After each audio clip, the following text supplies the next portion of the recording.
destination for the Atlanta Braves. Got him swinging, strike three. Ozzie Albies, Austin Riley, Ronald Acuna Jr. and the Braves are back. Unbelievable. And hungry for more. Listen to the world champion Atlanta Braves on a world champion radio station. Rosario knocked the living daylights out of it. 104.3 ESPN Northwest Florida. Good morning weather forecast for your Thursday. Mostly sunny skies, warm temperatures near 80 this afternoon. An east-southeast wind about 10 to 15. Water temperature in the Gulf is 74.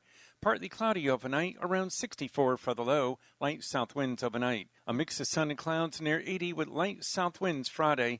A chance of showers of thunderstorms over the weekend. Typical spring weather, partly sunny near 80 over the weekend. For 104.3 ESPN Northwest Florida, this is meteorologist Tim Root.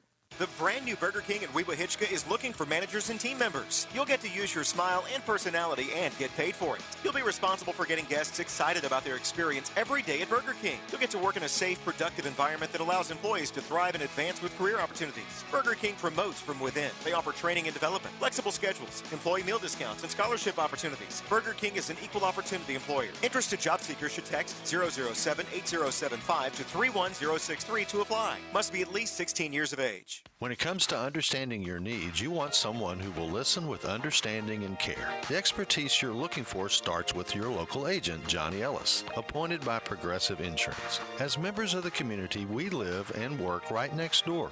It's that personal touch that stays with you and your budget. Great coverage is at your service. Call 850-763-1627 or visit ellisagency.net today. Progressive Casualty Insurance Company and Affiliates. 1, 2. I'm in love with a man named Rudy. I'm okay with that. He knows exactly what I want. He keeps me coming back. Cooks breakfast, lunch, and dinner for me. Does the dishes too. I'm in love with a man named Rudy. Last name Barbecue. It sure is easy to fall in love with Rudy's tasty oak smoked barbecue. Next in line. Are you bored with eating the same foods? Does your dinner plate look the same night after night? And do you buy the same groceries week after week or eat from only 2 or 3 of the major food groups? Well, if you answered yes, it's time to add some variety to your diet. I admit I have my go-to favorites as well, so I've been in that rut too, and I get it. But the fact is, as you rotate the foods you eat, your body will naturally get many of the nutrients it needs to help prevent heart disease, lower your risk of type 2 diabetes, and boost your immune system. Choosing a variety of foods from each core group increases the good bacteria in your gut, which could lead to a trimmer waistline. It all starts at the grocery store. Buy a fruit, vegetable, or protein you haven't tried and incorporate them into each meal when you can, and if you do, you'll notice a difference in your overall health. From Samaritan Ministries, a health-sharing ministry, I'm Doug Chamberlain with a Family Health Checkup. For more, visit us at familyhealthcheckup.org. With a new face at first and some of the best arms in the National League, this 2022 Braves team is loaded up for another run at the crown. Swung on, hit high and deep to center. That ball is gone! Home run! Tonight, Austin Riley, Ozzie Albies, and your Atlanta Braves look for a big National League win as they take on the Chicago Cubs at Truist Park. Braves, Cubs tonight. Coverage starts at 6 on ESPN Northwest Florida. The Atlanta Braves play here. WGSX Lynn 8 and WTOT W271DM Mariana. Powered by Pepsi. ESPN Northwest Florida. Lights, camera, action. It's the Coach James Hale Show. Do you know who I am? Live and local inside the J. Michaels studio. People know me. ESPN Northwest Florida. Hit me! 104.3 ESPN Northwest Florida. It is Thursday. We are excited. Tommy Santamont, Hall of Famer Tommy Santamont. You can hear the noise in the background. Tommy, you can hear it's incredible. Tommy, how are you doing this morning? I'm doing great. How are you doing? You are looking great, man. Hall of Fame. Where are you heading tomorrow? Where are you headed tomorrow? Orlando. And you're going to get a nice Hall of Fame, State of Florida Hall of Fame ring. Correct. Wow. Unbelievable. Not many people get that. Not many people get that. Congratulations. we just got back from Lee County, and really, I kind of blame you. You could have got this done back when you were the county AD, and Jeremy's one pointed that out. You probably wanted to drop the ball, as far as you know. They have a Hall of Fame down there for the Lee County athletes. This one particular class, and I think it was 2019. You know who some of the guys were in it? Just a couple of them. Javon Curse, the freak that played at Florida, that played in the NFL. Deion Sanders. Who was that? Deion Sanders will be the next, maybe one day the head coach at Florida State. Deion was a quarterback at North Fort Myers. He's just like Burt Reeves. Burt Reeves and him were about the same ability in high school. Seriously, they were like that. And then Ernest Graham from Mariner. Ernest played running back at Florida. That was all in one class. They do it right. They also have an all-star football game down there in that part of the state. Did all those people show up? Oh, my God, it was packed. Now that was 2019. This class was different. One of my former players got put in it from Cape Coral. Jim Brett and I went down there, and it was It was so good. I hadn't seen people. Some of those guys I hadn't seen in years. I mean, it's a long time. It was good to see all those people. They probably didn't even recognize you, did they? Oh, they were all over me. You kidding me? Julie, myself, she was a cheer coach down there for years at Cape, and we had that one particular team. We thought we beat ourselves. We really truly could have won a state championship. And matter of fact, Southeast, we thought we could. Anyway, Southeast beat Bay, and we didn't get there. Peter Warwick. My life story. I almost got there, but I didn't get there. I was a little bit late. But anyway, I wish one day that we would do something like that. Maybe we get the mayor, like the city, to do it, to sponsor it. Be like the Bay County Sports Hall of Fame. Well, they have one at Bay High, don't they? Yeah, some of the high schools do, but the county should do it. Yeah. They give a big, beautiful plaque that goes to the county office. They get a big, beautiful plaque that goes to the school, and then the guy that wins it, or the girl that wins it, they had a swimmer that was incredible there at Cypress Lake that won it. But it's really good. But anyway, I'm glad you got this award from the state of Florida, because and honestly, Jeremy, don't you agree with me? If they ever do that, Tommy should be the first one put in.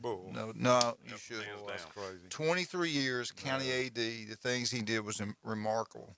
Especially when I got here, when you had Jim Scroggins, Harden, and Charlie Tate. That was a fun group. I remember some of those meetings were kind of cold. Could be a little chippy. A little chippy in there. And now we bring on Jeremy Pridgett. Jeremy, you did an incredible job last week. Thank you so much. And I hadn't seen you since Easter. How did the Easter service go? You had so many. We were packed. I know. I want to thank everyone for making it happen. It takes a whole crew of volunteers to run 6 services on Easter morning, and had the great weather for sunrise services at the Yacht Club and out at Sweet Bay, and then 4 services on campus at First United Methodist Church, and it was just a tremendous day. Last night had a huge crowd, did a spring cookout, and I tell you what, we've got some kids who love the Duncan booth, and they love to unload their dollars on their preacher. Why is his arm leaning down a little bit lower today? Dr. Mitchell's in there getting shots and stuff before he comes in here getting ready to go. Tommy was on the grill. We ran out of burgers. It was a great night last night. Y'all had a lot of weather. Yeah, you had a lot of people there. I heard. That Easter service, Jeremy. It was a great service, and the choir, "The Majesty and Glory of His Name." That's one of my favorite songs of all time. It was phenomenal. Yeah. Who was playing the piano did Amazing Grace I saw it on Facebook. So we had Randall Atchison in with us, and you look him up online, world renowned, played for 3 presidents, played at Carnegie Hall. Wow, that's who that was. Yeah, dual major from Juilliard and piano and organ, and grew up in Clanton, Alabama. That great musical conservatory. That's incredible. Did a great job for us. It was impressive. We had a great caller yesterday, and he was from Alabama, just been out in Hawaii and transferred. He was in the military, came into Panama City Beach, and his daughter just got a scholarship in track somewhere over in Tallahassee. I'm sorry, I forgot the name of the school, but it was pretty good. Alabama's produced some really outstanding people. Yeah, done well. Especially in radio. Ex-coaches that do radio, it's second to none. Yeah. But anyway, hey, I want to say, should I not say what I said off the air? Oh, I took up for Jeremy. James Qualmeyer. I'm not going to tell you who said it. James Qualmeyer. saw him the other day, and of course him and Jenna go to your church. Love James Qualmeyer. What a wonderful man. Great looking family. Beautiful family. They like James and Jenna like models. I mean, they're models. They're good looking people. But we're talking. He says, And anyway, this person goes, we're getting a lot of Alabama fans that go into our church, a lot of Alabama alumni and stuff like that. And I said, yeah, I said, is Jeremy giving a little discount when they offer the Alabama people only give 5% and everybody else give 15%? He goes, yeah. I said, yeah, that's what's going on. But anyway, there's no truth to that. There's no truth to that whatsoever. Everybody's got to do what they're supposed to do. But anyway, hey, speaking of money, I did want to, if y'all don't mind, I'd like to go over this. 42 years ago, I think that's the year I started coaching, 1980. The average home, this is the average home of the United States, cost you $68,714. Didn't you pay that much for your truck, that F-150 you got out there? Yeah, at least that. Yeah, so Tommy just paid that much for a truck. You could get a really nice house back in 1980. The average income is $19,173. About what a teacher makes here in Bay County. No, that was a joke. I should have said that. But $19,173 was the average income of the country. A new car back then only cost you, and this is an average across-the-board car, cost you $7,200. The average rent to go rent, you want to rent anywhere now is crazy. We see what they're doing in Birmingham. It's highway robbery. Anyway, the average rent is $300 a month. Crazy. And then, of course, Tommy, your university where you got your master's, Harvard, it was $5,300 a year. And I don't know what it is now, probably $100-something thousand now. I mean, it's crazy what it is. Go to the movie. To go to the movie and have a really nice date was $225 to go to the show. What is it now? About $12.50? It costs that much for popcorn. Yeah, popcorn. It's crazy. Jared and Layton went to a date, daddy-daughter date. He said, Dad, $58. They both went. They got drinks, popcorn, whatever. Wow. Get in, $58. That's crazy. That's the reason you need to be going to high school baseball. And hopefully we got Coach Hudson on today.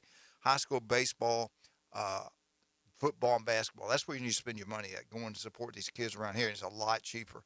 Now, Coach, man, we're going to have a lot of people listen today because a lot of people around town talking about what's going on at Mosley, and everybody's looking forward to Coach today. So hopefully we'll get him in here. We're going to focus on the baseball. If he wants to get anything else, we will. But we're looking forward to having Coach Hudson here. Gasoline. Now, this is crazy, Jeremy. To get a gallon of gas is $1.19 a gallon. A stamp was 15 cents. What do you think it's going to be like 40 years from now? Oh, gosh. I mean, this is crazy. You won't have to use gas for almost. Everything's going to be electric, right? Well, I hope not. I hope not. A couple other things on that, though.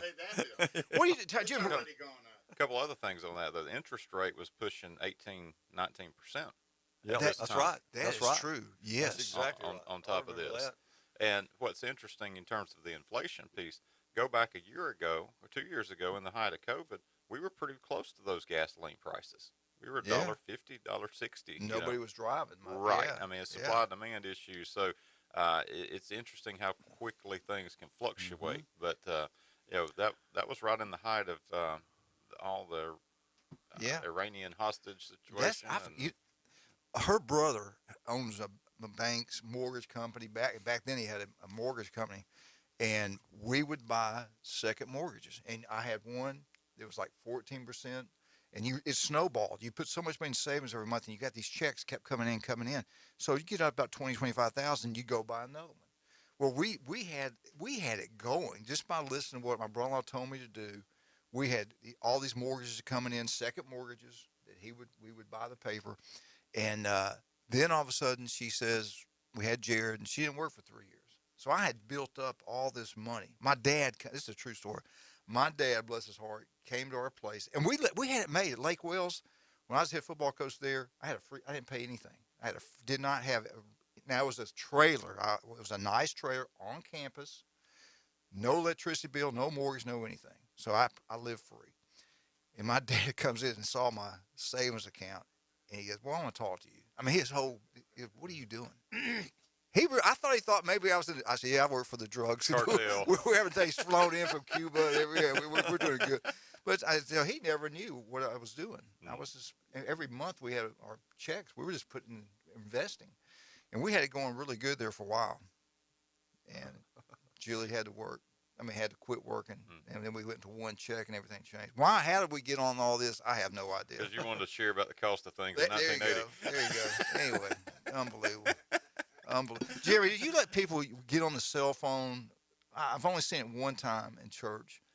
That you go to church to listen to a great sermon, and the only time I've ever seen it, we'd gone to visit and went to your church. I saw Tommy over there. He was doing something on it. He wasn't listening. But, do you like people to see their phones out at church? It's just human nature now. I think we're all tethered. It's an appendage for a lot of folks. I don't pay much attention to it. It's going to happen. And you get folks like, doctors and people that need to be on call. You see folks jump out and, run and see them go and things like that. I'm trying to go a roundabout way. I need some help. I'm offering you some help. I think we have a problem at home. Hadn't seen my wife all day long. Her and Laura Baker went out to have dinner. She had, anyways, a lot of stuff scheduled yesterday. We get home, I'm sitting there by myself, lonely, no food, no nothing. And she comes in, the first thing she does is get on her phone. Mm-hmm. She's addicted to the phone. What do we do? Jeremy, how can we help this lady? Take her phone away. What can we do to help this lady out? It's an addiction. It really is. She's going to kill me. We're there. I know people that's very addicted to phones. Yeah, I am. And I'll be honest with you, I look at mine all the time. But I do mine because you get sports. Something's happening throughout the country, the world, in sports every day. And that's how I get all the information out there. All right, we got Tommy Santamont, Jeremy Pridgeon. Sooner or later, we'll get into sports. I think it is a sports talk radio. We'll get into that in just a second. Hopefully, we'll have the man, the myth, the winning state championship coach, Coach Hudson Mosley baseball talk. They had a big win over Crestview. I think it was like 8-1, and that was pretty impressive. So hopefully we'll have him in a minute. I saw about some of our. You go ahead. What? I can't put this on the radio. Okay. Let's talk about some of our wonderful sponsors. J. Michael's Restaurant. Yesterday was world famous spaghetti. It was packed out in there like it always is. It's incredible. Go try them. You'll love them. Also, Chuck Tucker, if you're going to closing, do what we all do. When Tommy does all of his real estate dealings, we all demand Chuck Tucker, South Oak Title and Closing. Also, Stevenson Air Conditioning. Love you, Jason. You guys do an incredible job. Stevenson Air Conditioning. We'll be right back. 104.3 ESPN, Northwest Florida.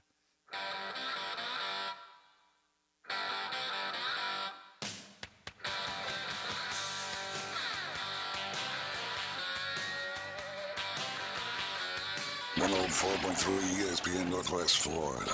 The Paul Feinbaum Show. ESPN's got the draft covered. They don't need our help. What we're going to mainly concentrate on are things that interest our audience. We have a couple of head coaches lined up that are going to be out there. We'll talk to a couple of draft analysts, as I'm sure you've come to expect. Beyond that, I think we have a couple of strippers coming by. And there's nobody else in the business of any kind of radio doing what you're doing. ESPN Northwest Florida. Good Thursday morning. I'm forecasting mostly sunny skies today. Temperatures approaching 80 and an east-southeast wind about 10 to 15. Water temperature in the Gulf of Mexico is 74. Partly cloudy overnight around 64 degrees and light south winds. Friday partly sunny near 80. Chance of showers and thunderstorms this weekend. This weather forecast has been brought to you by Mid-South Lumber, best little lumber yard in Panama City and Youngstown. For 104.3 ESPN Northwest Florida, I'm meteorologist Tim Root. At Slim Chickens, craft means something. Craft means bacon. And oh, so crispy. Craft means a good cayenne kick and all-natural buttermilk marinated, made fresh, perfectly fried chicken. All served on toasted brioche buns. At Slim Chickens, craft means quality. And for a limited time, try our new Memphis-style barbecue chicken sandwich. Try Slim's Craft Sandwiches today. Slim Chickens. Golf Plus is your premier golf shop on the Gulf Coast. Not a big box or a chain store, but a local store with golf experts to serve you. An amazing array of demo and fitting products, plus a professional repair shop that can handle anything from a basic re-grip to a full set of re-shafts and everything in between. Golf Plus has locations in Dothan and Panama City Beach to serve you. Come see them today for all your golf needs. Located next to Firefly at the Shops at Edgewater. Call 850-249-2726. Now you can interact with the Coach James Hale Show live in the J. Michaels Studios. Download the new 104.3 ESPN app at the Apple Store and Google Play. Now back to the Coach James Hale Show, powered by Pepsi. 104.3 ESPN Northwest Florida. That's 10. Do it, Elvis. Yes, sir, baby. Yes, I do watch Elvis on my phone. I listen to his songs while I watch Downton Abbey. Thanks for letting us know, Julie. Yeah. Unto my soul. All right, we're back. 104.3 ESPN Northwest. We got a lot of people listening right now. We've got him on the phone. Coach, how are you doing this morning? God bless you. How are you doing this morning, Coach? Hey, I'm doing great, fellas. Woke up ready to go. Got a ball game today. It's a good day. Well, let's talk about the last one. You had a big win after. I don't know if you want to get into it or not, but I got to do my job. There's a lot of people listening, a lot of people all over town. That's the talk wherever you go. Publix, it's crazy. I mean, everybody wants to know what happened. You top baseball coach in the state championship, the dairy farmers state coach, the entire state of Florida, all kind of awards, and it shocked everyone. Can you do you want to talk about it? I got to do my job and at least ask you, do you want to say anything about it, or do you just want to get into something else? Sure. I mean, I'll answer that question. That's for sure. I was Friday. They send letters out to all of the non-tenured teachers, and you're a year-to-year employee through the schools. And Friday was that day where they send the letters out, and I got a non-renewal letter, and they pretty much that was all I got. That was it. There was no explanation. They don't have to give an explanation to non-renewed teachers, and so I got no explanation, and that's where it was at. And that's really all that I really want to say about that, because I have a whole lot of positive things going on right now with this team. So that's all I can tell you. There's no reason that I can imagine. And that's all. That's all I know. John, this is Tommy. Do they still have tenured teachers now? Well, they do. Yeah, they do. But I'll tell you, the year that I left and went to Kentucky, right, in 2015, it was during that year while I was gone to Kentucky that the district decided that they were not going to have tenure to new employees from that time forward. Oh, I see. Okay. So when I came back in 2016, I was going to be a non-tenured teacher the rest of the way. Yeah. Okay. I see. Coach, how many years do you have altogether in the Florida State retirement? 23 after this year. It'll be 23. Wow. That's good. Yeah. 7 more. You got to get that last 7 in. All right. That's okay. I just know a lot of people listening, and a lot of people want to know what's going on. Is there anything that could happen where maybe they'll get more units, or this is a done deal? No, not that I wasn't led to believe anything along those lines. They're looking to get a new coach next year, and also the teaching position. I won't be back there. All right, I tell you that I got a lot of respect for everybody over at Moses administration. And love Doug. That this is shocking. People. We had a doctor calling yesterday and said people demand that we're taxpayers, we pay the bills, and people should say what's this all about. It doesn't make any sense, but it is what it is. God bless you. And you know what, Coach, to get out there and win the next game after all this went down, that speaks highly of you and the players having to go through everything they're going through. Talk about that, a big win on the road. I think it was on the road. You beat Crestview, I think 8-1. Beat Bay last night. And last night they beat Bay. So so you got it going. I mean, we all knew this was kind of rebuilding. We all knew you had the toughest schedule in the state. But talk about the players. What are they going through? Yeah, absolutely. It's all about those guys. That's what it's about. They, we number one, they've gone through the ringer of the season that we've had, and we've just been snake bit throughout the year. With games. I think my assistant told me I believe we've lost 7 games in the last inning. Wow. 6, maybe it was 6 games in the last. It was a lot. And so we were getting out there and getting the job done every day, and against we can't throw our ace every game, but every time we played other teams, we're seeing them, and played great. We really had, but lost a bunch of one-run games. So they've been through it. They got to hear from students, everyone around them, what's wrong with you guys? What's going on? And they've had to persevere through a whole lot of that, and then you add this on top of it, the recent things that have gone on here, and they've gotten more than they deserved on their plate. So I had no idea how they were going to come out against Crestview because they're all over some of the kids are ready to fight, some kids are just upset, and you had no idea what's going to come out there on the field against Crestview. And what it was just a group of kids that played for each other, and that's kind of the way it's been throughout. They've never given up, and it was a good night there. And then last night had a good one again against Bay High School. So really happy. I can't be more excited for where we are right now as a team. Coach, this is Jeremy. You wrap up the regular season tonight with the short trip over to South Walton, but by the time we be back on next week, the districts are well underway. Can you kind of give a preview of the district tournament and the location and the seating and those things as you get ready for the stretch run? Yeah, we're going to be back home next week. We host the district. We are the 1 seed in the district, and we'll be playing Rickards Tuesday.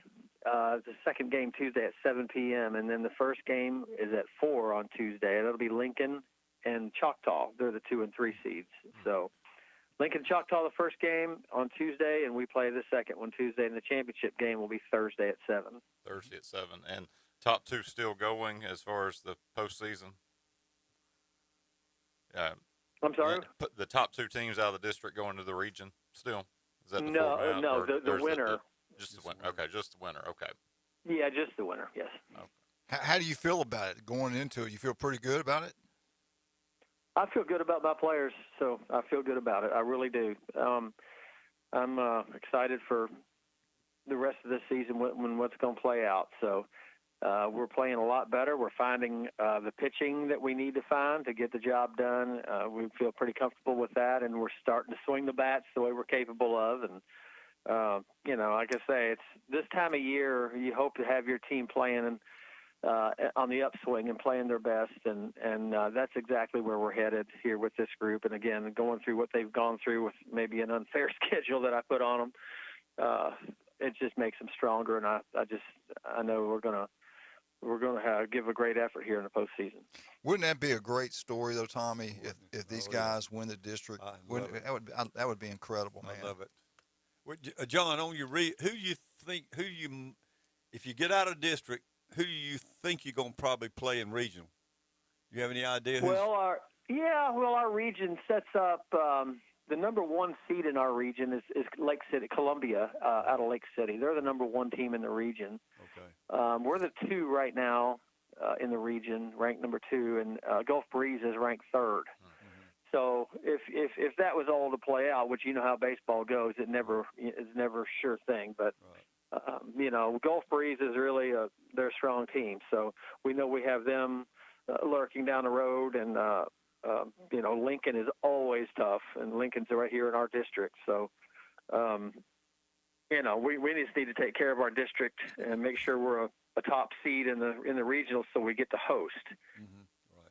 And then, the rankings it determines if you're home or away and all those things. So we really can't do much about that. We have Rickards, who's ranked 460th or something in the state in the first round of the district. So that's going to lower our strength of schedule a little bit, and hopefully that doesn't sway anything on the rankings. But at this point, it doesn't matter to me if we come home or play on the road with this team. I just feel that good about where we're at with this group, and we're going to worry about what we do and not so much about what rankings happen.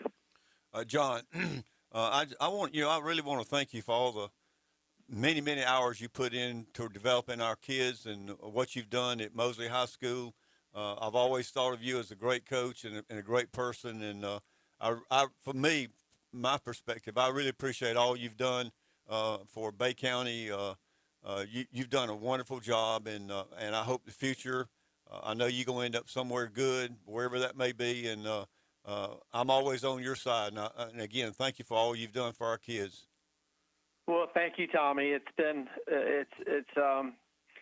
overwhelming, for me, the support that I have received, and folks like you that I really respect that have that have reached out to me, and players, and from every year I've been here at Mosley have reached out, and coaches across the Panhandle, and Rutherford folks, and umpires, and everyone's reached. I'm really humbled by, really am, the outpouring of support that I have received here recently, and it's like I say, it's really overwhelming, and it's really helped make some of this go a lot easier.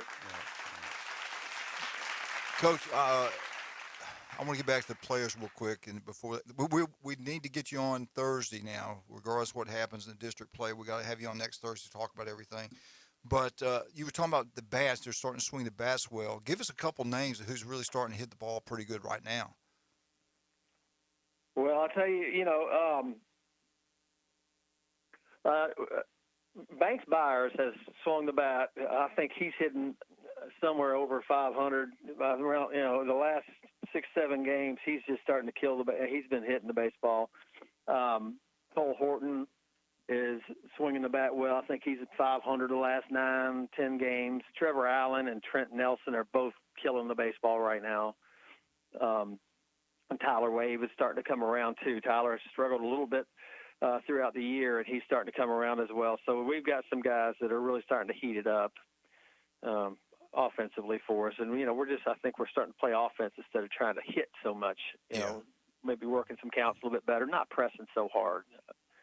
So, but those guys are the main guys that are carrying us offensively right now. And, Tyler Wave and Hudson Rowan on the mound. Jordan Martinez is a sophomore who is just really has bolstered our pitching staff, and we knew he would. And he's stepped up and proven what he can do. And Mason Rogers and Blake Thomas on the mound are guys we really believe in relief as well. So, but those are some of the guys that are leading us right now. And there's a whole lot of seniors in that group, and that's what you expect. Well, Coach, I tell you, I just want to leave you with this. When Julie and I went through what we went through over at Arnold, by the people that were coming, anyway, I don't want to say negative about them, but we went through something like that, and at least what they did to you, they just didn't renew you. They didn't try to destroy you by everything they did to me and my wife. And it's hard to forgive people that do that type of stuff. And I know for a fact you're a fine man, just like Tommy. And I was lucky. I was fortunate. I had somebody I could go and talk to a lot about it, and it was Tommy. And I'll tell you, we cried. Yeah. We both cried about it. But I did always tell myself that it doesn't happen to you. It happens for you. God's got something better out there for you. And it turned out, I thought it was the worst thing ever happened in my life, and it turned out everything was okay, and it's going to be great with you. You're one of the top coaches. We've always enjoyed having you on here. I know those kids love you, and what else can you do? I mean, Tommy, I don't know, what else can you do at a program that he's done? It just does not make any sense. But, hey, you know what? I know what's out there. God bless you. We'll talk to you next week, and hang in there, everybody. I hope you win the rest of these games. Well, thank you, Coach. Thank you all for having me on. I'll look forward to talking to you next week. All right. Coach Hudson, the state championship coach, Mosley High School. And I do want to say this. I love Doug Lee. I had heard somebody say something about that. That is not true. Doug Lee is a fine athletic director and a fine man, a class act. And I doubt he has anything to do with this at all. All right. We'll be right back. You listen to 104.3 ESPN Northwest Florida. Tommy Santamont, Jeremy Pridgeon. 104.3 ESPN Northwest Florida.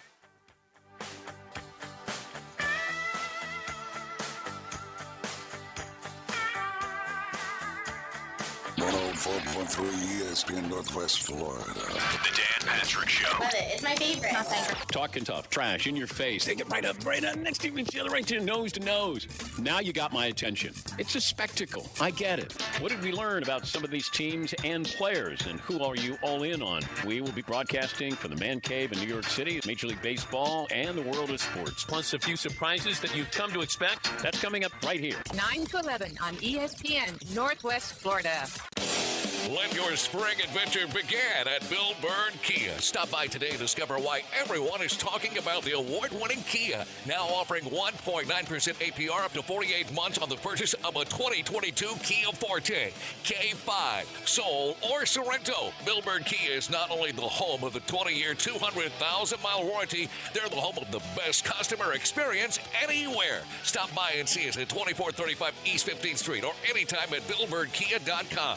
We make buying a car easy, and you'll enjoy the way we do business. Offer from KMF for the purchase of a new 2022 Forte, K5, Soul, and Sorrento with $21.65 per month per $1,000 financed. That's 48 months. Quantities limited. No down payment required. Cannot be combined with other finance offers. The 20-year, 200,000-mile warranty is a Bill Bird Kia warranty. See dealer for complete details. Offer for well-qualified buyers. Must take delivery from dealer stock through 5/2/22. Signworks, a business serving businesses since 1985. Everything from signs and banners, vehicles and boats, magnetic and real estate signs, contractor signs, and much more. Signworks can do large format, full color printing too. Signworks, a real professional in the business world. Call Signworks at 785-8899. Signworks, 850-785-8899. And here we go. The number one SEC call-in show is now twice as big. The Paul Feinbaum Show. Weekday evenings 6 to 10. Now back to the Coach James Hale Show on 104.3 ESPN Northwest Florida. And welcome back to 104.3 ESPN Northwest Florida. Really appreciate Coach Hudson coming on. Doing a great job. I hope Mosley wins out. What did it shock you when you first heard about it? So I've been gone. I've been up in Georgia, and when I got back, opening up the paper, I said, what's going on here? Yeah. I could not believe it. I'd not any indication that would happen. I had no idea what was going on. But I mean, there's two sides of every story. We all know that. Yeah. But I know that I know John. I've known him for a long time since he coached at Rutherford, and he's just a good coach, a good man. From all the stuff that I've been around him, I've always thought a lot of John. Jeremy, were you surprised? That was a surprise. When you follow sports in the area, I don't know that anybody had a sense that was something that would take place. Obviously, the season had been a tough schedule. They played above class in large part just to get ball games because a lot of teams wouldn't play them. Yeah.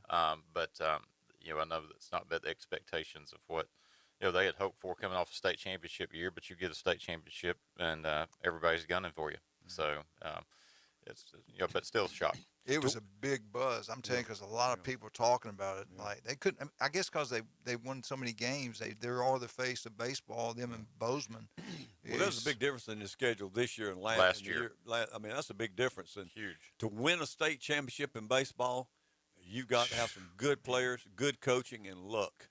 Because that's very, very difficult to do. And who knows? They get in the playoffs. Who knows what could happen? I guess they had to do it with they have to buy. Now, you know that. You used to the county office. They got to let you know if you're not going to be back by a certain date, and that date is coming past. So I guess he decides he's going to make a change and not going to renew him. And then what's so sad, if you don't understand what we're talking about, what they mean by not renewing, he's not even going to have a teaching job. Right. The coaching head baseball supplement's not that much. Matter of fact, it's not near what it should be.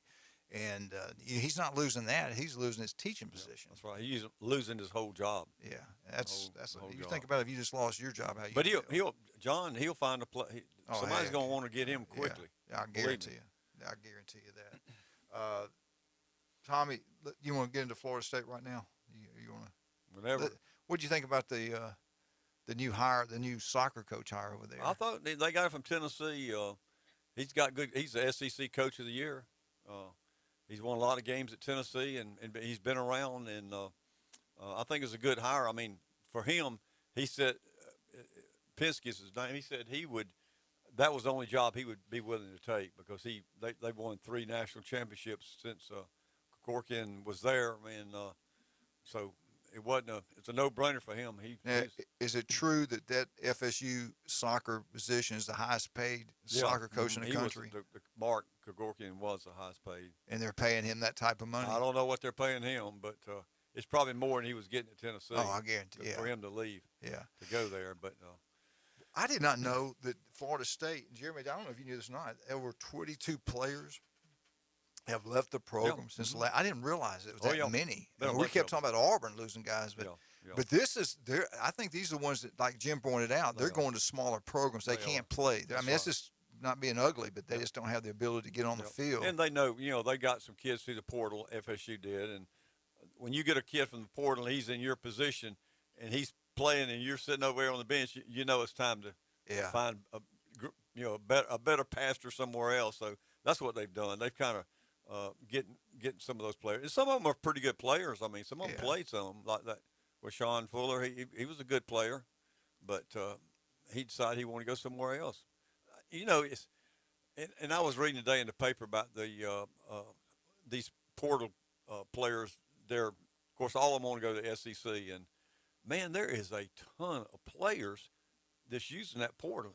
I don't know what the total number is, but SEC has gotten a bunch of them. LSU got a bunch. Yeah. They got loaded up with them, and I think they got like 14. I don't know. Mississippi, Ole Miss got a bunch of them, but so you don't even know what you got from year to year now. No. You can have you can be 2 and whatever, and come back next year and win them all except for 1 or 2 maybe with the portal. I mean, you never know. Well, look at Florida State, Jeremy. You got all those scholarships now. You can go give other guys that you feel like you can play. Yeah. And really, I hate what it's doing to high school football, because if your job's on the line and you're looking at film and you see a kid playing in the ACC, the Big Ten, or SEC, and they're doing well, they can play. There's no surprise. Mm-hmm. You get a 5-star or 4-star, and they always don't work out. Yeah. So it's going to hurt the high school kids getting scholarships. Well, even here in Bay County, when I was reading the paper today, I didn't realize how many kids are transferring around. It's like crazy. They're at Bozeman 1 year, and then they're at Mosey 1 year, then they were at Bay 1. I mean, they're moving all over the place. It's the same thing in college. They want to play. Yeah. And they feel like they got a better chance to go to another school, and that's what they're doing. One thing that was said down in Southwest Florida when I was down there, the county AD, and matter of fact, he had just retired, and he goes, what we're all worried about now, and we think it's going to happen, we're hearing things. They're worried that the NIL is going to come to the high schools. Yeah. And really think about it, guys. You got one parent, one booster. Let's say this is for argument's sake. Say he owns a Ford dealership down in a certain part of the state, and they get together and they want to have a state championship football team, or they want to have the best team in whatever county they live in. They could go to these kids and go, look, we want you to do some advertisement for us. We're going to pay you. Give you an F-150 truck. I don't think it'll go that far, but I could see them going, we're going to give you, $500 a month. And what if they go get 10 of the best players in that county, and they're paying all those guys $500 a month during football season? If you're a little high school kid and you got a chance to make $2,000 during a football season, I'm going to stay at this school. I can go over there and get $2,000 to a senior in high school is a lot of money. Absolutely. And to be on TV and to be in the newspaper for advertisement. And they're worried. This is where the school of choice thing started. This is where they said, we're not going to fight this. Long before everybody else, they said, we're not going to fight this because our school board attorney said if they transfer out, we can't win in court. So Lee County was one of the first that said, we're washing our hands of it. They can do what they want. And it ruined it. Nobody goes to games now. I asked Sam Sirianni, Jr., his dad was coach here when I was there, and Sammy's now the head coach. That's one of the winningest programs in Florida. And he said, we're winning, and they're not coming. We still don't get anybody to come to our games.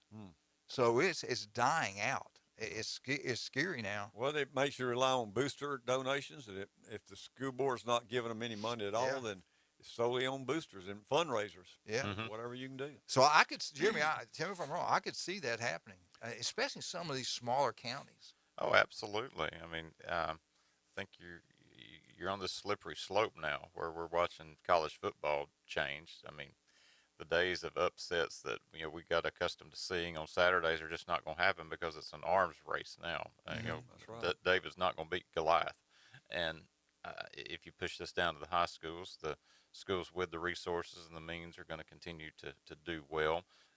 FHSAA has fought this on some level with the public-private piece because there have always been more resources, particularly around some of the St. Thomas Aquinas, Jacksonville Bowls, and those places. Well, now it becomes even more so. You can forget about anybody coming over from the Panhandle and going into bowls and coming out with a W. It's not going to happen, no matter how good of a team you put together. And really, one of the easiest sports you could probably get this to happen in high school would either be baseball or basketball. You get a big-time booster or a group of boosters, put some money together. It takes one or two really good players. Hey, there's a great kid over at Cape. Let's go get him. There's a great player over here. Let's go get him. And then you got yourself a basketball team. And I'm serious now. This is what these guys are really worried about. And they're all upset because of the way the school of choice. It's not like Cape Coral. Everybody used to live in Cape Coral. Used to go to those games because they watched those kids play through Pop Warner all the way through up.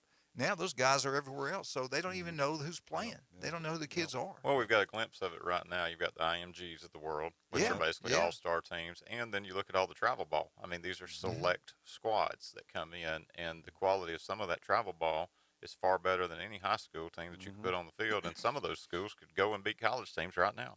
What amazes me is I really thought whoever got hot first with the school of choice, you're not going to knock them out. Because every year everybody's going to go to that school. And let me say this up front. I really respect and like the administration at Mosley, okay? They expect great things. It's an A school. They're good in every sport. They demand a lot. I like that. I like that. They want to be the best at everything they do. I like that. I just don't like the way they handle this thing. And we don't know, like you said, Tom, we really don't know why. And we might not ever know why. Here's the other side of the coin, though. It's now about where can I play immediately. You won't ever see a Blake Sims sit behind an A.J. McCarron for 4 years to play for 1 year. That's not going to happen. Mac Jones. So even at the high school level, if you look like you're squeezed out at one school, but there's going to be an opening for me to go play second base at this school, and I can get 30 ball games in, that many more reps, that many more at bats, these kids are going to move around. I won't name it, but over in Okaloosa County, there's one big school that seems to draw on the military quite well, where a new captain comes in. Right. We're not going to mention nice ones. Somebody son is already throwing 90 miles an hour from the right side, and the father happens to be assigned to Eglin. It's great. Well, let's look at Mosley baseball. It's the king, and I want to say Bozeman's right there with them. They're both. I mean, they're 1A in the biggest level. But look at Arnold. Arnold's coming back, but I mean that guy's got it rolling over there. Because you can only put 9 on the field, and we've got enough players. You got 2 good freshmen. You got 2 good pitchers. And 2 good freshmen that can run with us. Exactly. Football wise, what do you think? I mean, you got Brown at Bay. He might. Hey, they got a coach that's they finally got a proven winner as a head football coach there. Some of the guys they've hired in the past had losing records when they were hired. Everybody questioned how could they get these jobs. This guy has won a state championship. He knows what he's doing. He was doing great at Mosley. Kids that want to go play for him. People are kind of worried, hey, Bay might come back. Arnold out on the beach, if they can get the kids to stay on the beach, look at baseball. So anything can happen. But if one booster club here in this county, let's just say Mosley goes, you know what? We ain't going to let another team beat us in baseball anymore. Those boosters get together and form some kind of NIL. They could really do some damage. That's probably the strongest booster club out there right now is Mosley in every sport. Yeah, probably so. Probably so. Now, Arnold I think Arnold's still pretty good too, though. Yeah. Arnold and Mosley probably. But we're talking high school sports, and this stuff could really happen down the road. I hope not. I mean, if it does, you can forget it. Yeah. You can forget it. Even now with the transfer, I don't particularly like where the kids can just go everywhere they want to. I mean, it's good for kids because if they can't play at this school, they know they can go over here and play, which that's good. But I just don't like all this. Let's talk about that when we get back. This transfer deal a little bit more. All right, I want everybody out there to realize I want you to drive carefully. Bike week has started, and I'm going to tell you what, if you're out there, we got a lot of people from all the Southeast, Newbies is the place to go. They take care of the bikers better than anybody. They got a huge tent set out there. They got food special, drink specials. Great bands, great music. Newbies too on the curve. Watch all baseball, basketball, whatever you want to do. Every location at Newbies, they're taking care of these bikers. So make sure if you're a biker out there, head on down to any of the Newbies, especially the mothership. Great food, great atmosphere, legendary place. We know you're all going to be down there. You should see how many bikers are down there yesterday. It was incredible. Today, you won't be able to move. That's the place to be, Newbies. I'm telling you that right now. Dr. Chad Mitchell, any type of injury, go see Chad. We're running late. 104.3 ESPN, Northwest Florida.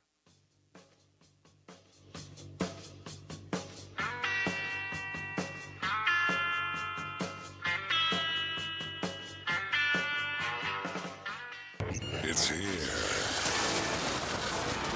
The 104.3 ESPN Northwest Florida app version 2.0. Now featuring ultra high fidelity. You'll feel like you're in the game. Plus more opportunities to win weekly prizes from local businesses when you click it to win it. Download the 104.3 ESPN Northwest Florida app today at Google Play or the Apple Store. Good morning weather forecast for your Thursday. Mostly sunny skies, warm temperatures near 80 this afternoon. An east-southeast wind about 10 to 15. Water temperature in the Gulf is 74. Partly cloudy overnight, around 64 for the low. Light south winds overnight. A mix of sun and clouds near 80 with light south winds Friday. A chance of showers of thunderstorms over the weekend. Typical spring weather, partly sunny near 80 over the weekend. For 104.3 ESPN Northwest Florida, this is meteorologist Tim Root. Sykes Concrete has been in business in this area since 1947, and 3 generations later, they're still going strong. See Sykes Concrete for dirt, sand, rock, and concrete. They can handle any size job from the smallest to the largest. Sykes Concrete pays CDL truck drivers some of the highest wages in Bay County, making $50,000 to $75,000 a year, including holiday and vacation pay, plus health insurance. See Hugh Sykes at Sykes Concrete, 8030 Highway 77 on the right, just north of Southport Elementary School. Golf Plus is your premier golf shop on the Gulf Coast. Not a big box or a chain store, but a local store with golf experts to serve you. An amazing array of demo and fitting products, plus a professional repair shop that can handle anything from a basic regrip to a full set of reshafts and everything in between. Golf Plus has locations in Dothan and Panama City Beach to serve you. Come see them today for all your golf needs. Located next to Firefly at the shops at Edgewater. Call 850-249-2726. The Coach James Hale Show is live and local from the J. Michaels studio.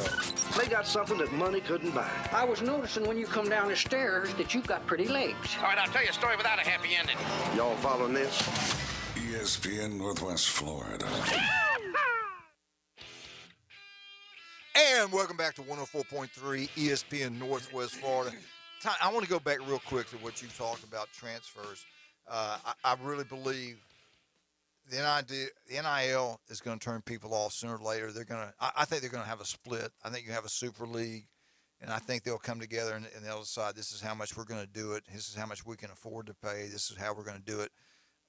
Down the road that will happen. But I want to get into the transfer deal. And Jeremy, I want your thoughts on this also. As a player, I was the worst scholarship football player in Southern Mississippi history, and I'm sure Pete Jenkins wished he wouldn't have gave me the scholarship. He was the defense coordinator. He coached. Last time he coached was LSU with Coach O. He was the legendary coach. Coached the NFL, always an assistant, never a head coach, but a great guy. Now I will say this: back then we had JV teams. The first year, remember that Alabama? Everybody had a freshman team. We played LSU in Hattiesburg, and they would give the offensive player and defensive player, and you get your picture up in the field house if you got that. We played LSU, and I don't want to brag. First game of the year, there was a kid from Montgomery, Alabama, from Southern Mississippi. Home game. The game was played in Hattiesburg versus LSU. MVP, defensive player. He was handicapped in some way, but it was me. It was me. So I did good, but I had a lot of injuries. Anyway, I wasn't very good after that. But we learned what I learned from Coach Collins, Coach Carmody, Bill Clay, all those wonderful. Mac Brown was on our staff. We had a great coaching staff, and what I learned is you never give up, you never quit. The winter workouts, I found out, is the hardest part of college football. It's not. Two-a-days is tough, too. We don't even have two-a-days anymore. But winter workout, after, you get back from second semester, you work for 1 solid hour, 4 days a week. You throw up every single day. I'm telling you, you run for 1 hour, and then on the other 2 days, you're lifting weights for 1 hour, and you run a mile after weightlifting. They make you run a mile by time. If you don't make it, you have to do it again. So it's brutal. Then what they did, Jeremy, we got to remember now, we were coming off, we lost to BYU like 69-21 my freshman year. We lost to Alabama, Auburn, Ole Miss. We lost to all of them. Pat Dye killed us. He was at East Carolina. So we weren't very good. So what they did, they wanted to make sure how committed you were. That was a big, how are you committed? We're like, what? We found out there was a lot of people weren't committed because a lot of people quit during the winter workouts. I saw kids doing stadium steps, throw up, fall down, hit their heads. Then there's one thing we did.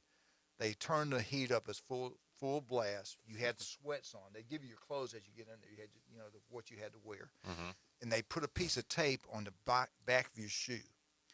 And then they would call out numbers. You'd sit around the lockers, and they had carpet in there. And you hear 2 numbers we call, and then you had to run the middle of the ring, and you fought.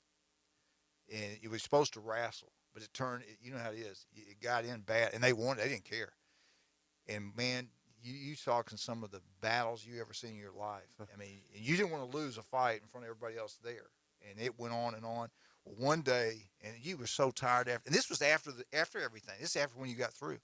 Then one day, one kid got picked up by another one, was thrown down, and everybody moved. The back of his head hit the locker. We thought he died. We thought the guy died. And all of a sudden, guess what? We never did that. Yeah, another day we were there.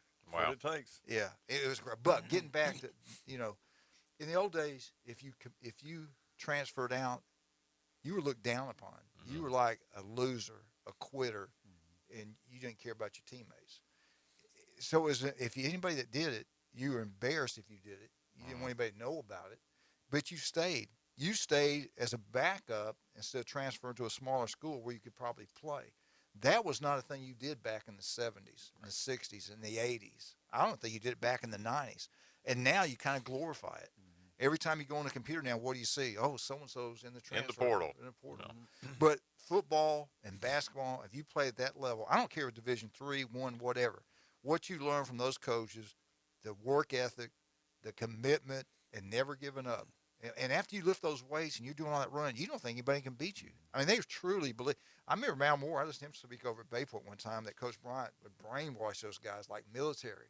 They didn't think, they weren't as good as they really thought they were, but they didn't think anybody could beat them. And they did that at Southern Mississippi. Great coaches can do that. And we didn't. We didn't think anybody can whip us anyway. And I think these players are losing that now. Mm-hmm. It's gone. That mindset is gone. And I think that's wrong. You understand what I'm talking about? Oh, there's clearly a shift going on here. I mean, there's no doubt. And you look at, I'll just pull Saban since we're talking about Alabama here in a little bit, the way that he's had to adapt in the different iterations since coming to Alabama with the programs and the game. And now he's in a whole different world, just like all the rest of the coaches have come to almost having to finesse the NFL type game that he left, to come back to college. Right. Now as a college coach. And this might be the thing that runs him out of there sooner or later. Very well could be. Now, at each point when the game has shifted, he's also sort of called it, and he's mined that portal as his kind of go-to place. It's not that he's not recruiting these kids out of high school, but with the limitations on the portal, that's where he seems to be going, because at least there's some dynamic of control if you get a good one that comes in there. And, look at the Georgia Tech guy that's going to come in. He came out of the spring as a winner, and he's going to have a great opportunity. Did he get his degree from Georgia Tech? Not sure about that one. I'll have to look at that. But that's the type of chance Saban's willing to take on a kid like Gibbs to ensure that he's got him locked down a little bit more. Yeah. Don't have to worry about him going anywhere now. Yeah. He's burned that opportunity. So there is, some angle that can be coached up there. Jerry, one thing I'll never forget, again, college experience, I don't care if a guy gets a degree, the prop guys and stuff like that. I do like giving them an opportunity. because even if you don't get a degree in 4 years, what you learn there is going to help you in life. I'll never forget, I was starting and got hurt in a game. We're playing at Little Rock in Arkansas. Got hurt, had to have my knee worked on. And then when I came back for springtime, I thought, well, why am I not first team? I was upset because I thought in my mind, well, I'm healthy now. I should be first team. I'll never forget going to talk to the coach. I didn't talk to the head coach. I talked to the defense coordinator because you had to, you're supposed to talk to your position coach, coordinator, then the head coach. And as a matter of fact, I went to Coach Collins. That's what made him mad. I went to Coach Collins over everybody else, and he sent me down with my grades. And they pull out your grades, everything you've done. I mean, it's like a book on you. And Coach Carmer is kind of upset because I went to Coach Collins first. And he said, let me tell you something. You're going to earn what you get. If you want to start, don't sit and complain about it. He used another word. Anyway, I felt bad after being there. He made me feel like about an inch tall. He said, you determine what you're going to get out of life. You determine if you're going to start or not. Don't go complain about it. Go earn it. Nobody's going to give you anything. In our country now, think of what's going on now. We got people yelling and crying that they want somebody to pay for their degree from college or because their college bills. Yeah. I'm like, what the hell is happening to our country? I'm serious. If they do that, that's going to be it's just upsetting. The whole society has changed. We don't even have two-a-days anymore because they might get hurt. I was all against that, but now I guess it's just the normal now. We got a phone call?